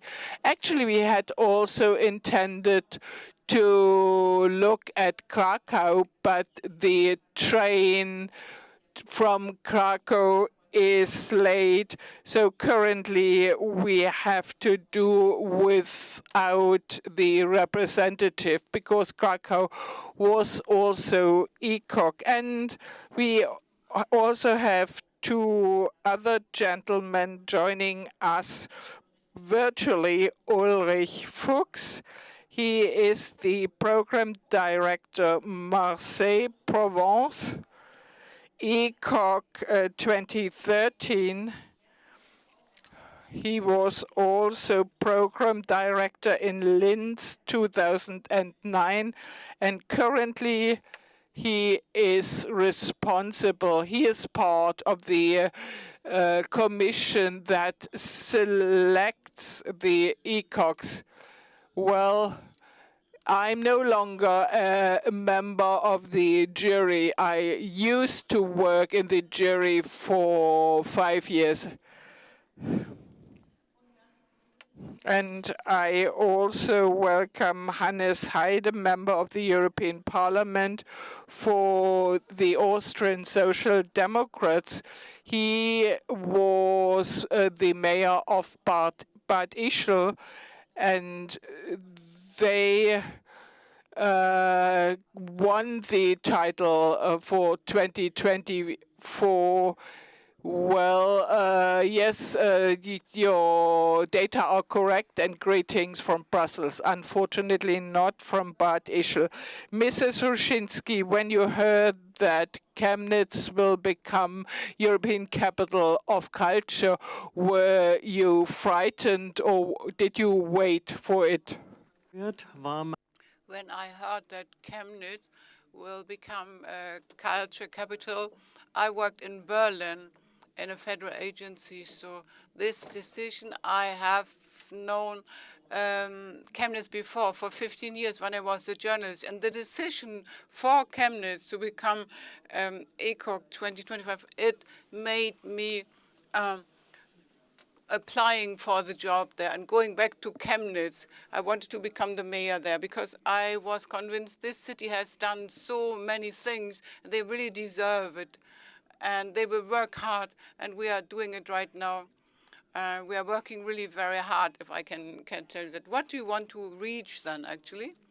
Well, for Chemnitz, we want to have a major step in development. It's the third largest town in Saxony, but the other more shiny towns, Leipzig and Dresden, Chemnitz then comes only number 3, and the people in Chemnitz tend not to speak so much about their city and its importance. So I think we can change this with more attention for this highly interesting city, which has a very interesting industrial history.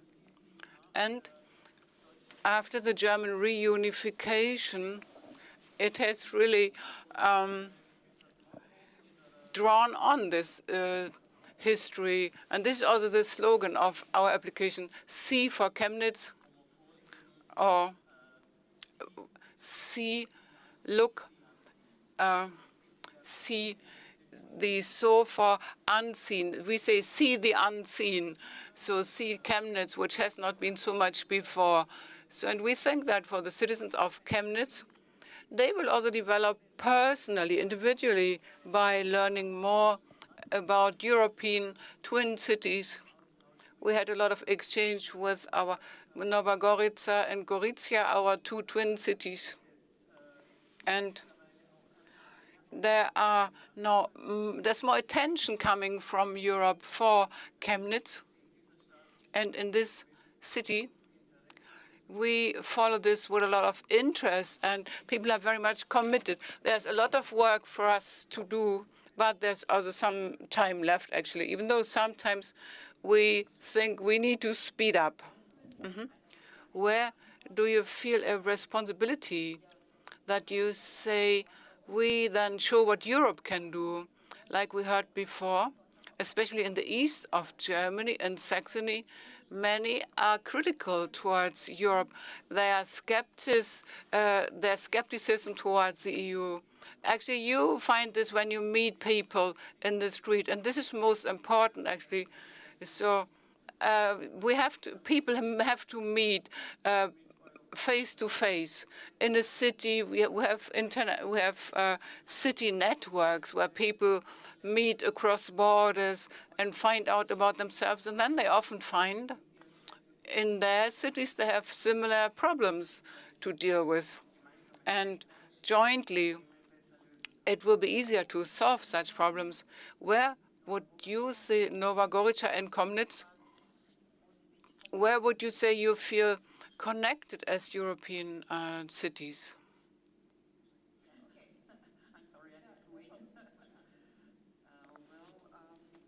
Every European capital of culture, it is connected with a twin European capital of culture, because each year you have 2 at least. And we are quite connected because of the border, or because also Chemnitz is somewhere on the border, let's say. Our city, it's very special because it's not only Nova Gorica, it is practically and officially, but we are absolutely, we went into the candidacy with our neighbor city Gorizia from Italy, because we have a special history like everybody else, of course, and maybe our case is the one who would have more to say in the panel we just heard, you know. But it is about the borders, and it is about the connections and the Europe on the borders, everything we heard before from the panelists, and kind of Chemnitz was very close actually also to our topics, different ones, but also very, very close. And during the candidacy, I have to say, in the very beginning, because I was the initiator and head of the candidacy, we worked a lot with Zittau. That's why I'm so glad I heard the mayor again, because they are exactly on the border almost as we are, and we had a lot in common. So we were very happy when we heard that Chemnitz won the title. Also das würde sie verbinden.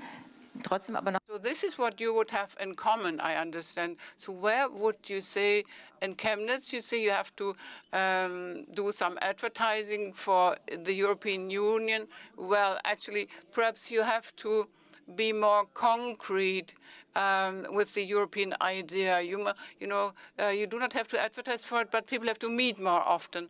what are you saying? I read many negative headlines about Chemnitz.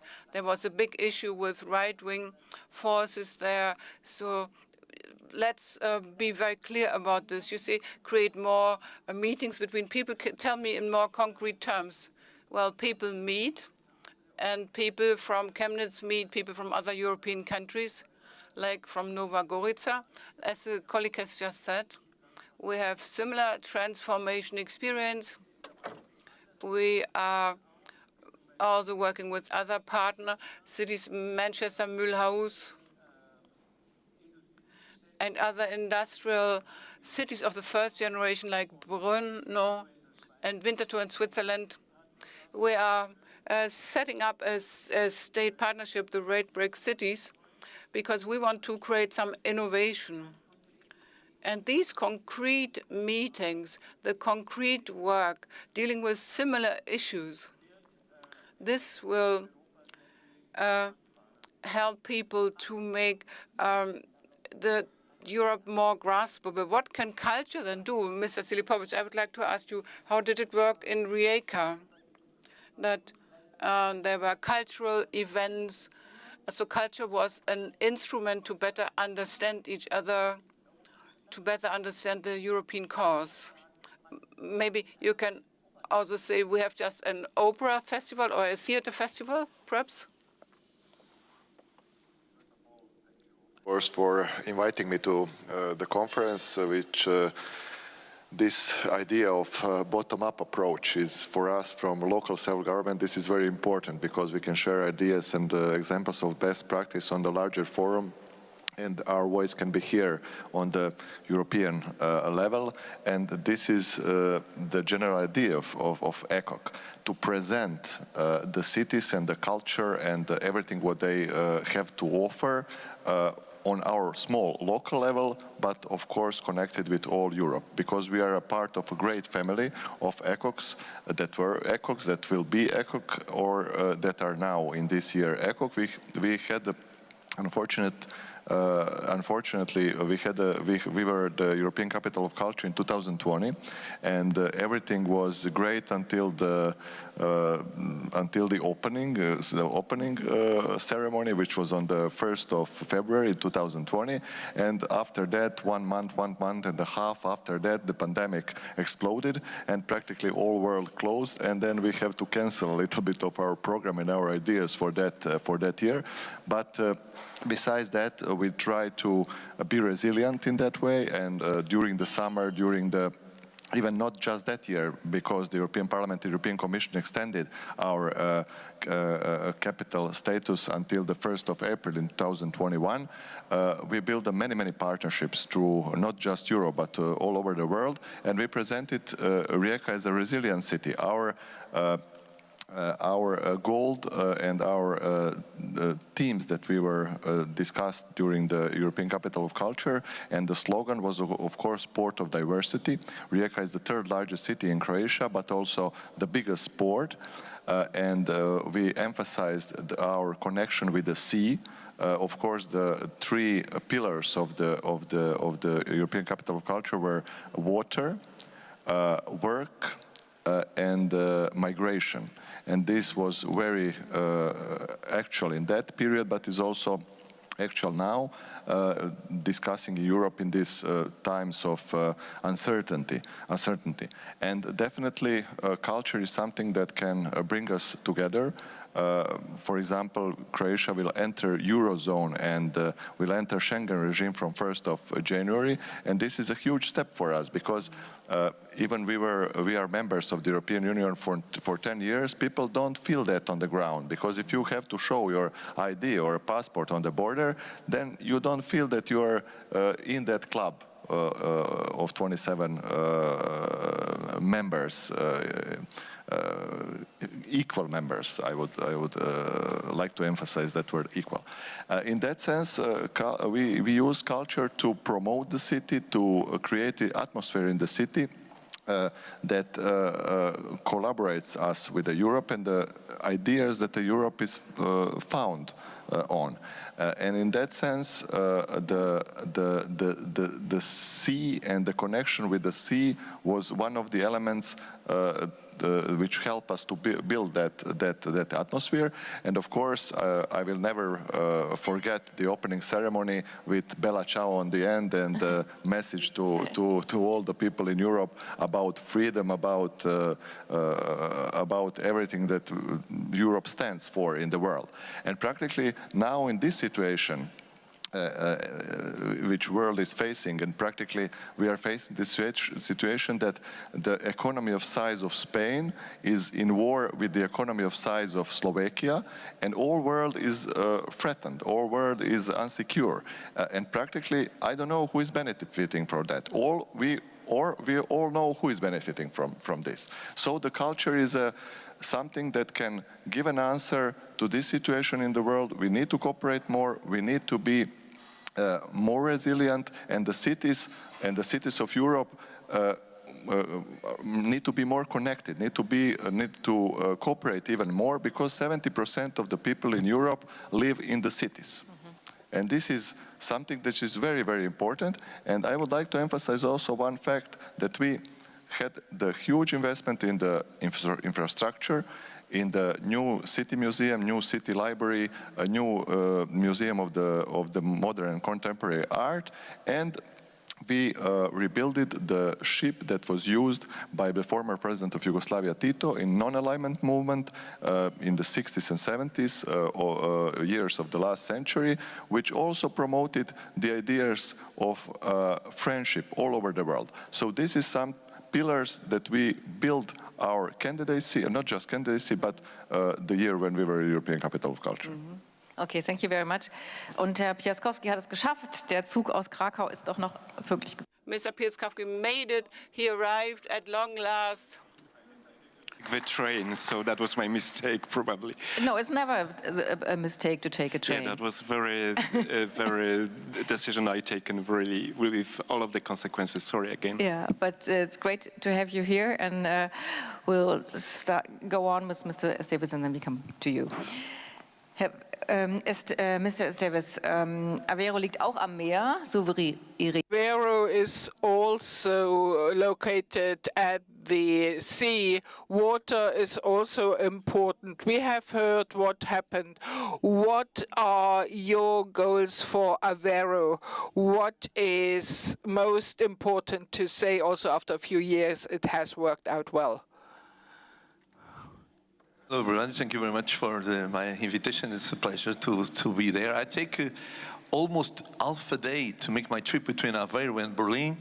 So we are in the top west of Europe, but we want to make this trip in a few hours. Then we can do it now.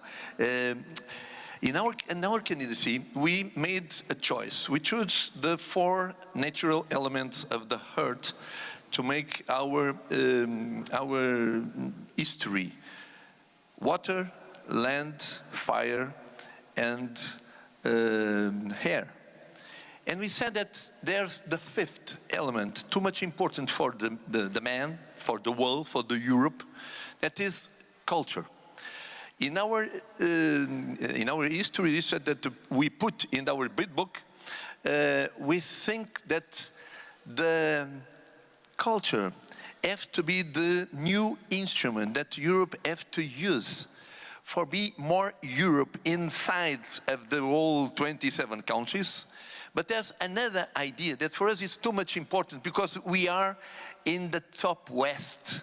Aveiro is an old city with almost 8 centuries of history, and we live in the middle of a lagoon, and every time we have a fight and a love between the nature for it's possible to live there.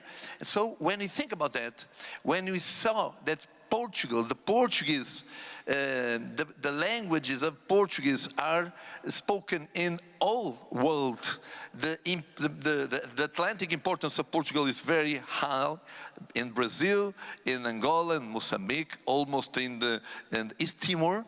We have to think that this is a big opportunity to our Europe to be more important in all around the world. I think that the title is for sure very important for our cities, very important for our people be more participative, our culture be more known. But there's another part of the history. We have to use the title of ECOC in 2020 and 2027 that we have in Portugal and in Latvia, but all years to take that Europe all around the world is very important. We have to have a European Union more important, politically more important all around the world. And we think that culture have a role, a very special role in this goal. So we use that two things. More strong inside, we want to be a good capital of culture. We want to use that to be more Europeans, but we want that the title of ECOC is used for all cities to put Europe more important all around the world. Okay, dass es eben etwas anderes ist als ein reines Kultur. That it is different from a pure cultural festival and that it is more than just promote a nice, beautiful region. Mr. Bielkowski, I still give you a moment, so I would like to talk to Mr. Fuchs from Marseille. Mr. Fuchs, can you join us? I'm here. How can you do it? How can you live up to the responsibility saying capital of culture is more than just a cultural festival or the promotion of a beautiful city, but is more about the responsibility to shape Europe? In order to win the title, you have to fulfill criteria developed by the European Commission. Let me just mention two that are very important for success. One is the so-called European dimension. You can translate it by saying it's not about a city becoming a national capital of culture, but a European one. This means that the annual program of this city has to show what is special about this city to the Europeans. And on the other hand, this city has to make efforts to overcome its deficits, to overcome them using good examples from Europe. So on the one hand, you show Europe what you already can do, but you also show the population what other cities do better or in a more interesting way. And when these two processes are successful, to show one is a unique city, you know, Europe is characterized by a diversity of culture. And when you can show this to the European and at the same time the city works on its deficits, then the project can be successful. But let me add the title European Capital of Culture is awarded 5 years ahead. Why do you need this time? It's not just for building something new. This is not in the fore. It takes this time to move the whole city. So it is also an urban development development project. So it's much more than just 3 or 4 weeks of a cultural festival. And I would like to add a second remark. Hearing the mayor of Rijeka, I was a jury member when Rijeka was selected. I followed their course. I visited it also at the opening. And I find it very regrettable that Rijeka could not implement its program due to the pandemic, because it was a very promising program. It was one of the best cities in the run-up to the title award. And as far as I see it, the two capitals, Rijeka and Galway, were left alone by the European Commission. They had to give up the program. It was then prolonged by 3 or 4 months, but actually the obligation of the European Commission to care for these cities was not shown, and regrettably a very promising program in 2020 could not be rolled out, which was especially excellent for Rijeka. So as this year in Kaunas, you will be very pleased about it. But actually, the pandemic made many sacrifices, but many got support. But the ECOX 2020 did not get enough support. Do you want to say something? Do you share this disappointment?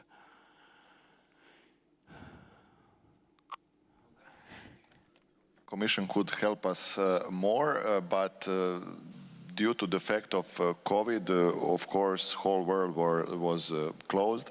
And in that summer of 2020, we held 390 cultural programs in the city, and we did some things online.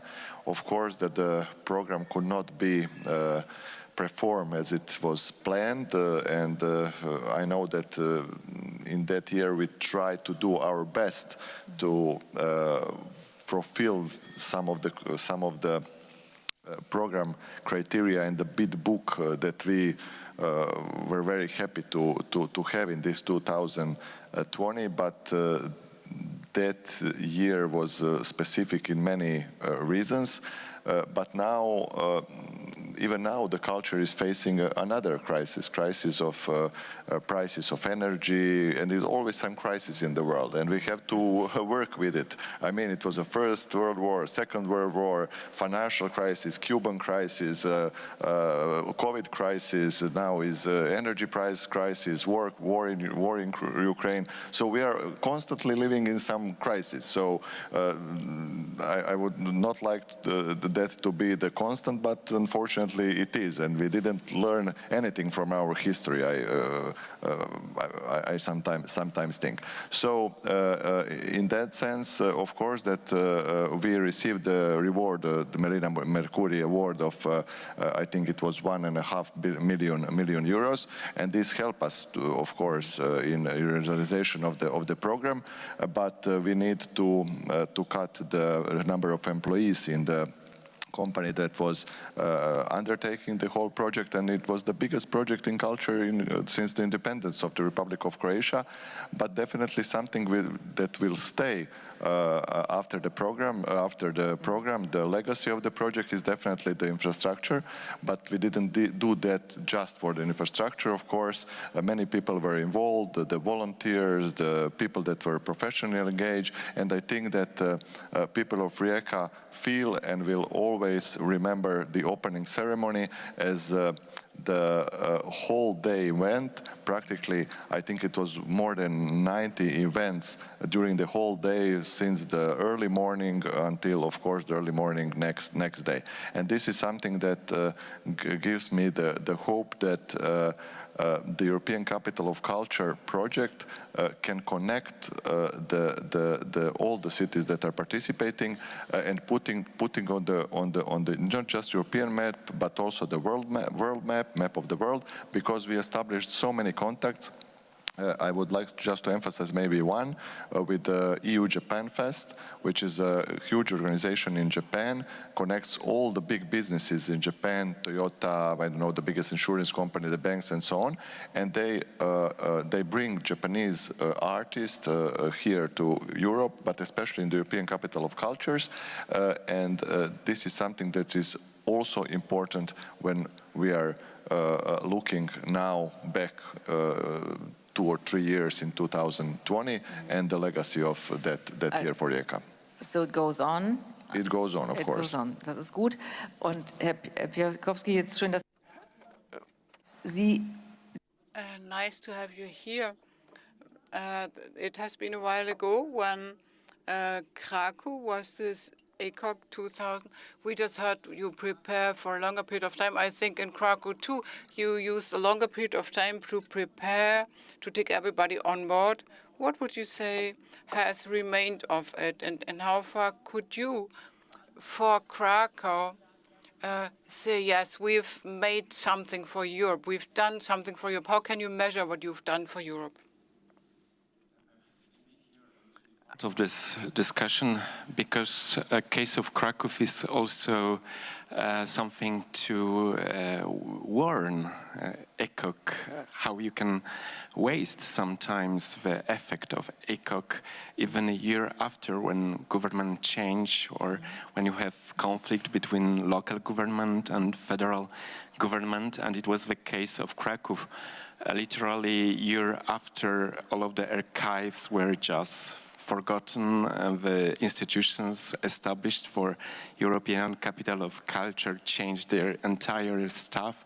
Local government has changed. And of course, there was a huge pressure from tourism industry in that time, because yes, Krakow has been visited in the year 2000 by 3 million tourists. In 2019, 14.5 million.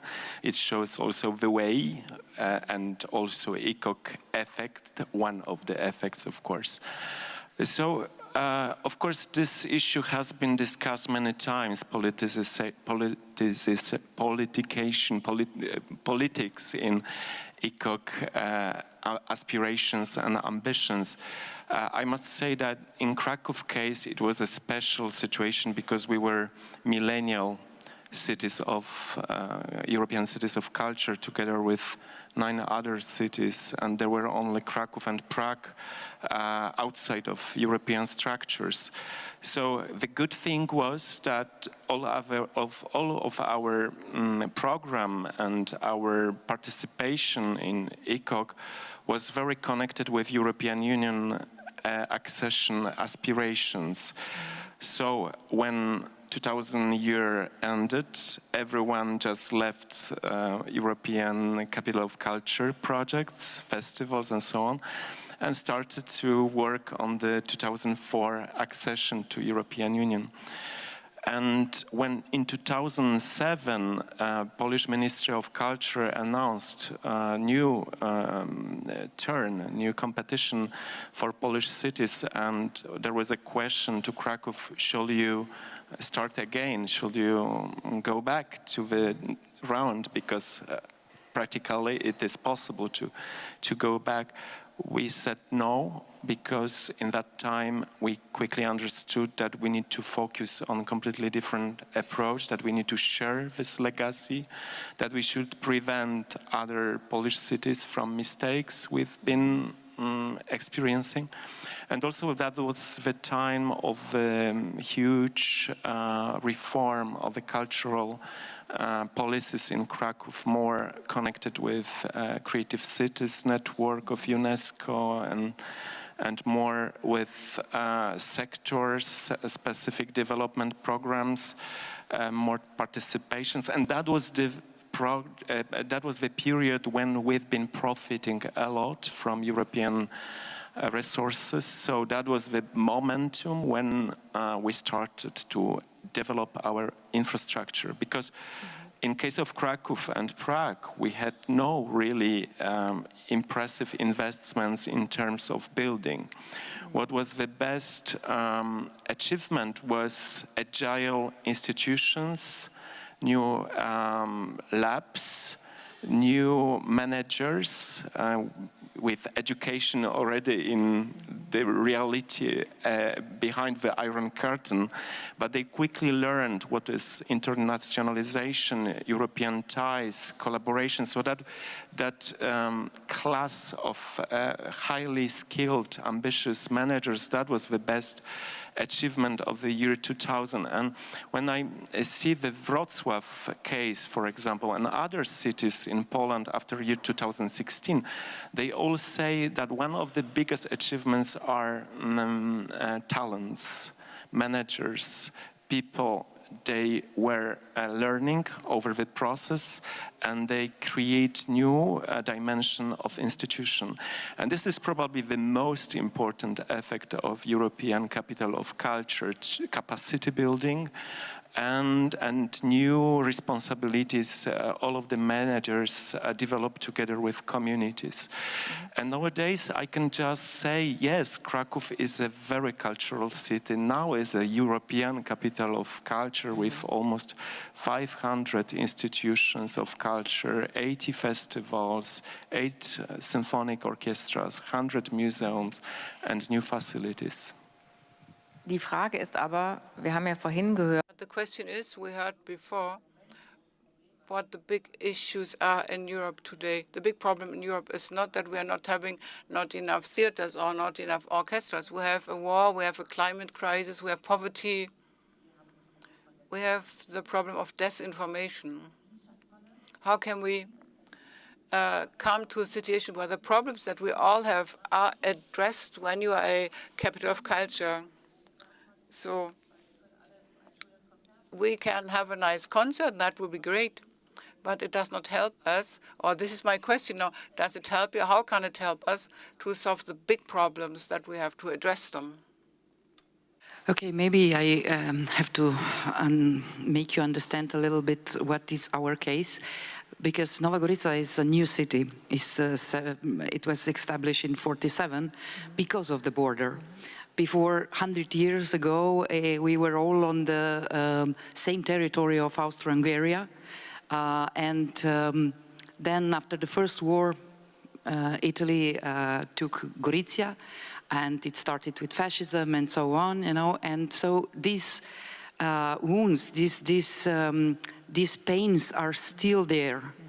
And culture is something that can do something about that. Not only culture, but culture is the most convenient thing and the most useful thing to do something about it. Because as I can see, we started to talk about the First World War when it was 100 years from the beginning or the end, let's say. We started to commemorate together, Italians and we, together. We still do not do this about Second War. And it's only, you know. So it looks that it takes a lot of time. And a lot of people are doing a lot of different things and different works to make these two countries and not only two cities, but all the cities and all the area along the border to live together better. Of course, we transpass the border every day because, you know, it's the same street on Slovenian side and the same street on Italian side.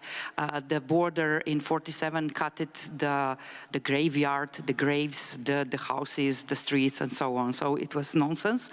But today we transpass because of work, because of, I don't know, we go to eat on the other side, to shop and things like that.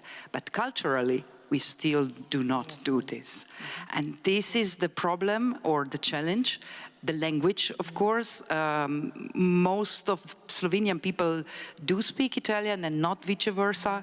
We have a huge Slovenian minority on the other side, but still, you know, we are disconnected, actually.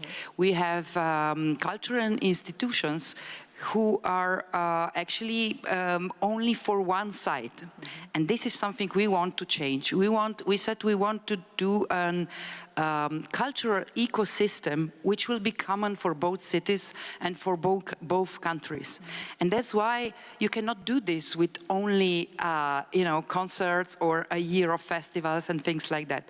That's why, like Mr. Fuchs said, or whoever before, you know, and like Rijeka example and so on, you need not only 4 years, or like Krakow, you need really a lot of years, and not only until 25. You have to know that the legacy has to live after, and it lives. We have the case of Maribor, let's say, so the first Slovenian city, which also was actually, it was in 2012, and when they started, the crisis began and so on, you know, and it was a bad example, and it was biggest obstacle when we started the candidacy for Slovenian people, because they said, oh, no, we will not be, we don't want this, because Maribor was a lost case. It was not lost case. Today, 10 years after, you can still see things that raised from this capital of culture, actually.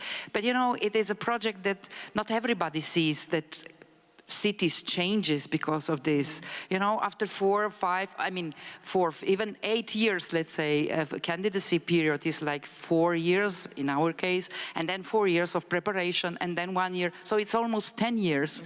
And people think, oh, okay, it changed, but not because of this. But it's actually, it is because of this, because so many people involving energy, money, and everything into this, it has an influence anyhow. Okay, it has a positive influence.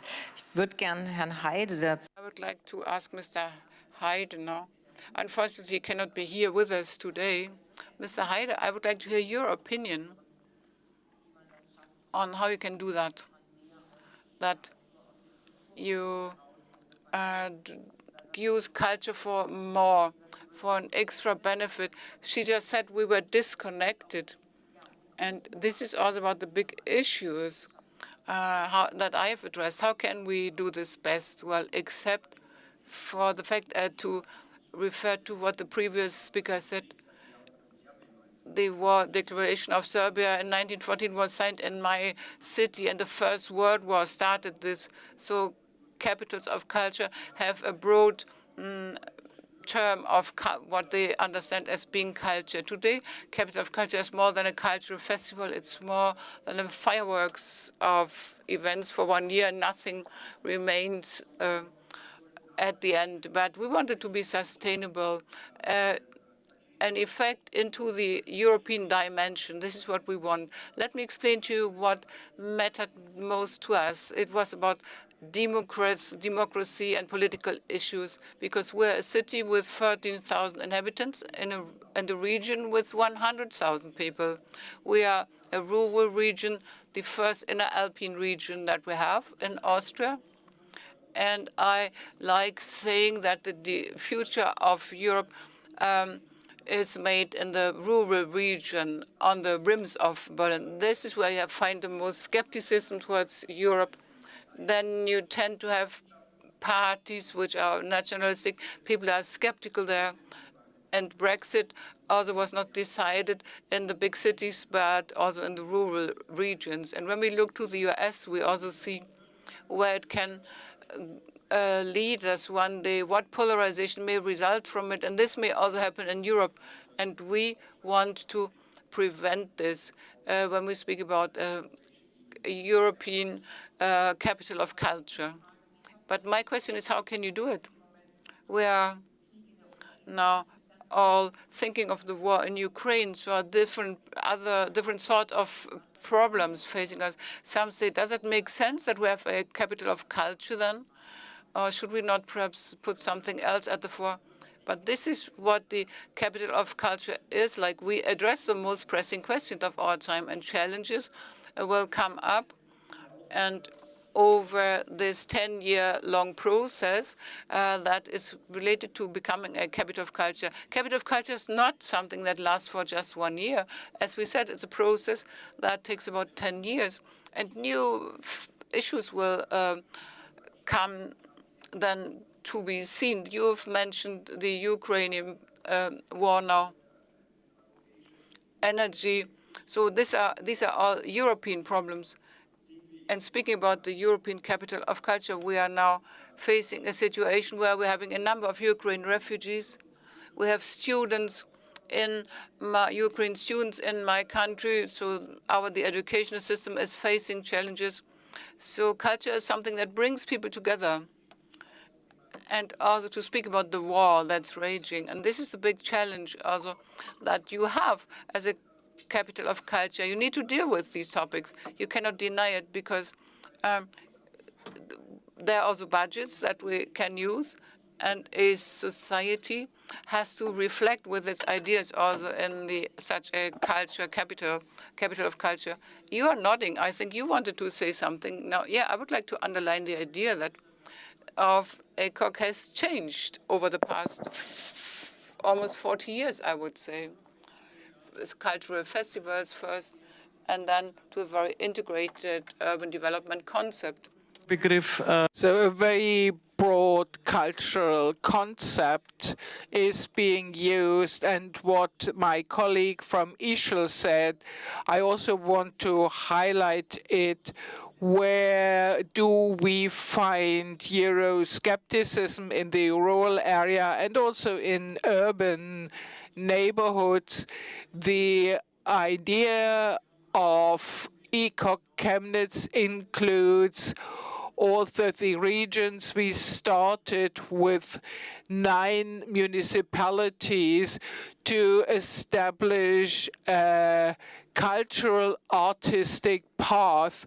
Now 39 municipalities take place, and this purple path has become so attractive that 3 of these works of arts have already been installed, and it is very well received. And you can also use it to say, this too is Europe. It's European artists, artists from the region who are also Europeans, and such specific actions bring us together and to learn from each other, from best practice. I mean, you know, we all face similar challenges, so contact is very important. But how can I reach people I do not reach otherwise, who do not go to cultural events?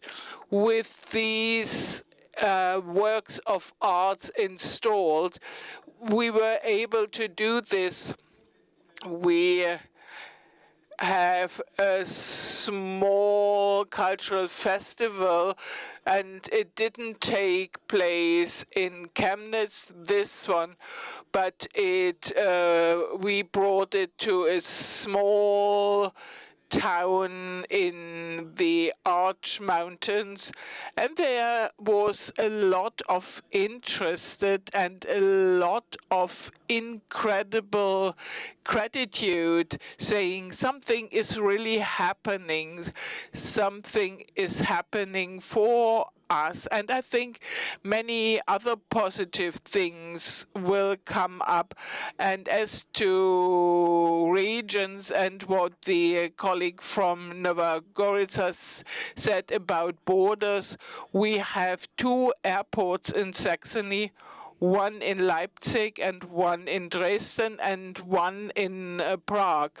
And this is very well connected, and Chemnitz is now really looking towards Prague, not only when it comes to traffic connectivity, but we look at Prague, and we also look at Breslau, that was also a European capital of culture. All these former capitals, they built on this legacy, on this sustainability of the ideas, and they become visible not during the tidal year, but 5 or 10 years later. The conference is called Bottom Up because we want to ask what responsibility can cities do. You say it makes sense to look more at the cities, not so much at the individual states. Mr. Esteves. I am a member also of the Committee of Regions of the European Union, and I think that the role of the cities is so much important because we are the first part of the democracy. We are the front of the democracy in the relation between the state, the democracy of the state and the citizens. And that rule is unique.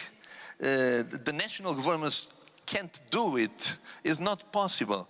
And so that rule of the cities, that rule of the local and the regional powers is very, very important.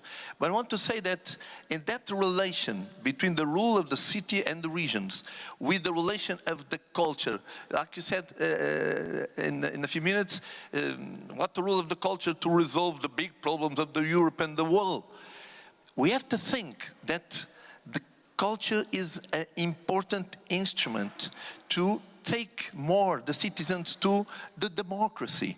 The participation of the citizens is one of the biggest problems of our democracy, also in Europe.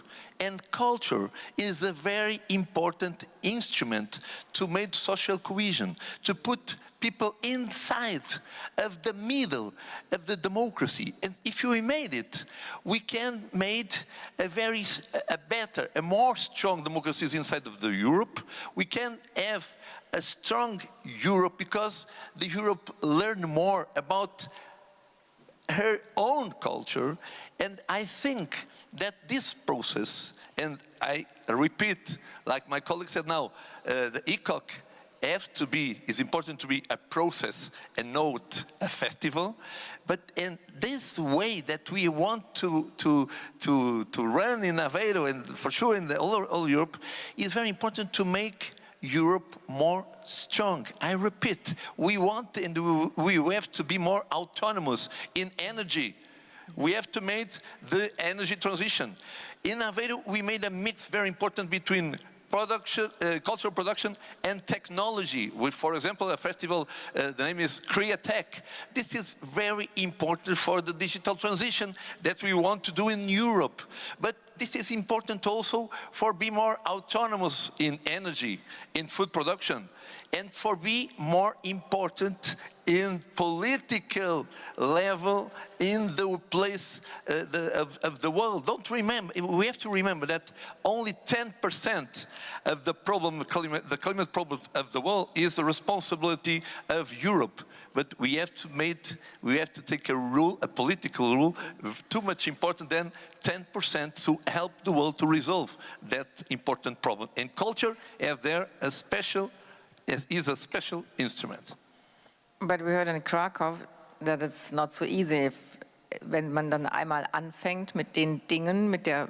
Once you start in 2000 and then the national government changes, how strong can a city be? What responsibility can it carry in a modern Europe?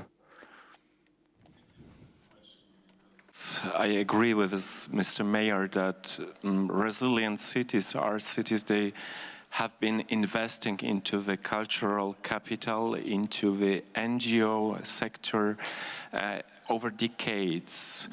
and this response doesn't come immediately. It's a process. We need to be all constant gardeners, and we need to believe that one day this sector will be crucial in defending basic rights, freedom of speech, free media, refugees hosting in our towns. And also, I wanted to make one digression. The first sector who did respond to the Ukrainian crisis and war and this flux of refugees were NGO. And also NGO from Ukraine we've been supporting over a decade because they were very active already in Krakow before war. And that was this first strong response. The second sector was festival sector, because we are talking festivals are not good anymore, this is this event-oriented culture. No, we believe that festivals are huge force, machinery to change entire societies, not only employing different sectors, not only spreading their activities throughout all year round, but also being this engine of change. And yes, recently Krakow adopted FSCIL, the initiative of European Festivals Association, just to express values of Europe through festivals. And I wanted to say that for Krakow, political aspect is very important because Krakow is a symbol of national values, history. This is like living museum, so it's very tempting to get Krakow. But it's a shelter city, it's a sanctuary for independent art. This is a city providing residences for persecuted writers, is a part of Scholars at Risk, International Cities of Refuge Network, Europa Nostra, working on dissonant heritage with many European members. So we believe that all those ties, all those connections, subtle references and responsibility to each other is crucial in time of crisis. That's why I must say that we've been passing through the COVID crisis quite well. I mean, cultural response was amazing. City response was amazing. City did not cut any money to the cultural sector, even added we pumped more. And that was, Gilt nicht für alle in Europa. I think there's a lot of cultural people in the cultural sector in Europe that really suffered from the pandemic. And you know, I wanted just to give you another small example. City is spending 5% of entire budget of the city for culture, and same for green investments. And it shows two new approaches we should all follow, using culture as an urban shaping force, as an integration and inclusion force for all of the people. They will come in the future to our towns seeking for shelters, for asylum. But also culture is a crucial force for climate transformation, which has not been yet enough expressed in many ways on all of the political levels, in Poland as well. Okay. Mr. Filipovich, you wanted to add something? I just wanted to add that we have to not be so Eurocentric in our thoughts, because I think that the mayor of Aveiro said it right. We need to look on the global issues, on the global perspective, because Europe today is 450 million people. It's only 4% of the world population, so practically is a statistical error. In a sense, if we can say so, because Ban Ki-moon once, when he visited Croatia, he said that the European Union is a nice regional initiative. So, if we can put it on the global perspective, then we need to put more Europe in the world, because world needs Europe. But Europe is still the best place to live. I'm sure in the world. But is it the best place to do business in the world? I'm not so sure. So all the big players in the IT industry, they are not in Europe. They are somewhere else on Far East. You would rather have the European capital of business. Well, the culture and business are connected in a way. So we need to rethink this our approach, because we need more to not just to connect, to build the bridges with the world, because in a sense we are facing a demographic problems in Europe. Let's face it, we are facing a migration crisis in Europe. So this is all the European problems that needs to be emphasized from the local level, because I would just like to take the example of Croatia. We are a highly centralized country. 12% of our budget is spent on the local level. And this is not the European standard. European standard is 40% in the Scandinavian country. So we need to do a lot of effort to put more efficient government on the local level. And this is something that we are fighting for, and through the culture also. Okay, thank you. Ich würde gern Herrn Fuchs nochmal. I would like to ask Mr. Fuchs. Mr. Fuchs, are you here? Yes, here you are. How can we come to the point where we say cities in Europe need to become more resilient? They need to become stronger, because this will make a stronger Europe. Is this the right conclusion, and how can we do it? Well, I think this is a right conclusion, and taking up what the Reka mayor said, and also what you said, Mrs. Plättner. You asked something like, do we need cultural capital in times of big crisis? This is a justified question. So probably people who are not into culture would say, yeah, we have really more important things to think about now.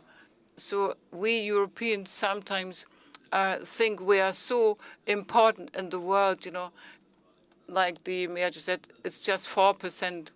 So cultural people like to overestimate their importance.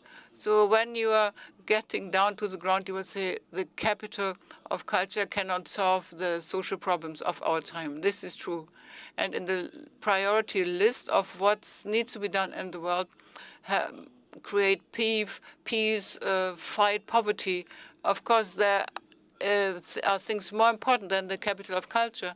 But even in times of the biggest crises, the Second World War, for instance, culture, as we know, from our historical experience, has always been something to help people survive. There was a film, The Piano Player, on Arte, the Polanski film, that is, a Polish piano player who survived in the Warsaw Ghetto because he played the piano. So that shows that culture cannot solve problems of society, and it cannot solve the problems of cities. I live in Marseille, a city which had more important topics in 2013, fighting poverty, improving housing, and still the capital city contributed to the people in Marseille becoming proud, you know. So this is perhaps taken up to what the Krakow representative said here. The talents were developing. The soft skills that you develop in the course of a project are something that can make a big change. So it's the pride of people, of what they can do in the cultural field as well. This is a legacy you cannot measure, but it's still there. And perhaps one more remark from my side to answer your question. You asked before, how can you reach people who are not involved in culture?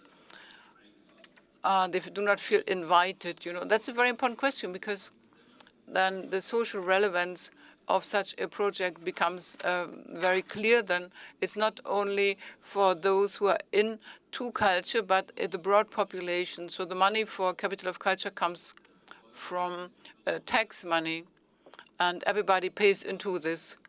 the answer is quite simple. So you can say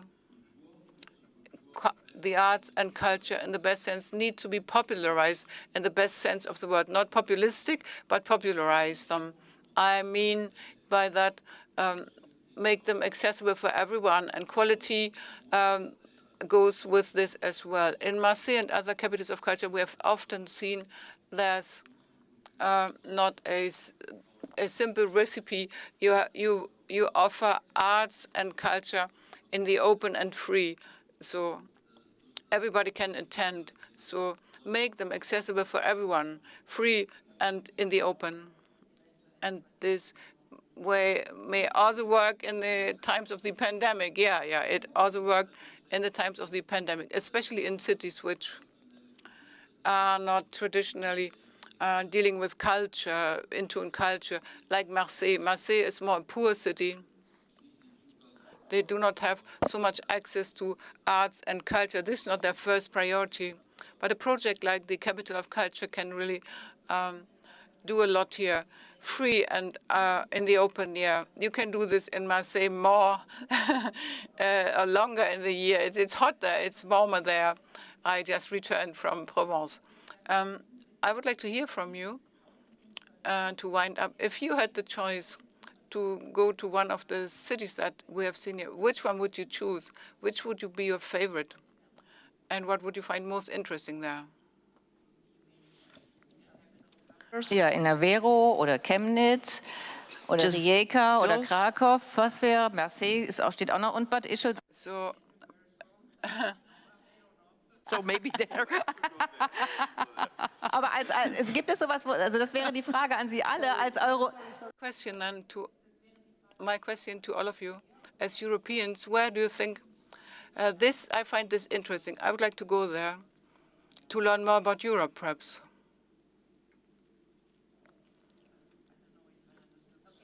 My question was, if you could choose one of the cities to travel to, which one would you choose? Because you would think that's something interests me as a European in a special way. As I said, I mean, the only one I don't know, it's Aveiro. Okay. So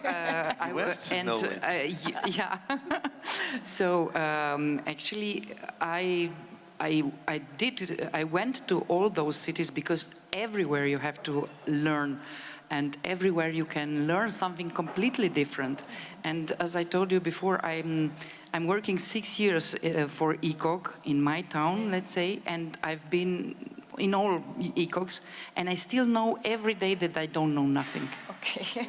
Really, and I have to say that people who are not into this process and into this project are hardly understand what we are doing, actually. Okay, I hope we I recommend to me the tour with the old city that we have there in the room. Okay, we have an experience with the Culture Next, sharing the experience of the cities. We have the meeting in the next month in the Aveiro with 30 cities. Is very, very special to learn with everybody. Okay.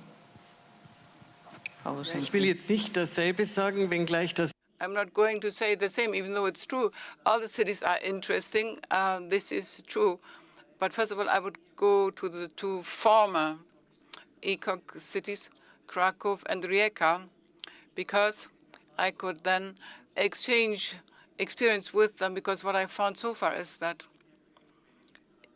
you can draw a lot of benefit from this as a future capital of culture. Mr. Filipovic? Choose Portugal because I went there a few times, and it's more similar to Croatia, I would say. We are both looking at the sea as a point that connects us with the world, but definitely I accept the challenge of the one tour to all these cities to visit. Nova Gorica is, of course, very close to Rijeka. It's only 100 kilometers, and we share a lot in common, especially in the history. Let's say just one remark. In the last 100 years, Rijeka changed 7 states without moving from geographical map. So the winds of history were very turbulent on our territory, and this is the part of our identity. identity. This is part of our DNA. So this is something that I would like to aim as a point on the end of this discussion. Okay. So we hope we don't have to change the European Union. Indeed, fluid borders is an experience of heart of Europe and Central Europe, Eastern Europe as well. I would like to visit all of the cities by train with a group of young managers and curators. They could learn, they could exchange, and they could also learn from mistakes, just to avoid this PR-oriented stories about ECOC, what we've achieved, what was the greatest success. For me, more interesting is what was the defeat, what was the mistake, just to learn. And yes, I would like to do this trip from Portugal through Croatia to Germany again. Okay, good idea, train trip. Herr Heide, steigen Sie in den Zug ein? Would you board this train as well, Mr. Heyer? I come from a region where it's very difficult to use the train, but actually we want now also we want to focus on the railways as our main means of transportation. Where I would like to go with most of you, I never went to Aveiro, but I've seen all the other municipalities, but actually I want to see all of them. And I want to see for myself how this process is developing, and we exchange our experience continuously. This is, Mr. Fuchs, would you give us your favorite, perhaps? Yes, three. The three cities I've never been to, which are here now: Nova Gorica, Aveiro, and Krakow. I've never been to them. I like to go there from Marseille using a train. Yeah, thank you very much for this discussion, and that we spoke about our common project, that we will travel Europe with a train, on a train, not as a PR project, but to learn from each other. So to make Europe more resilient and culture for free and in the open for many people. Thank you very much for this panel discussion.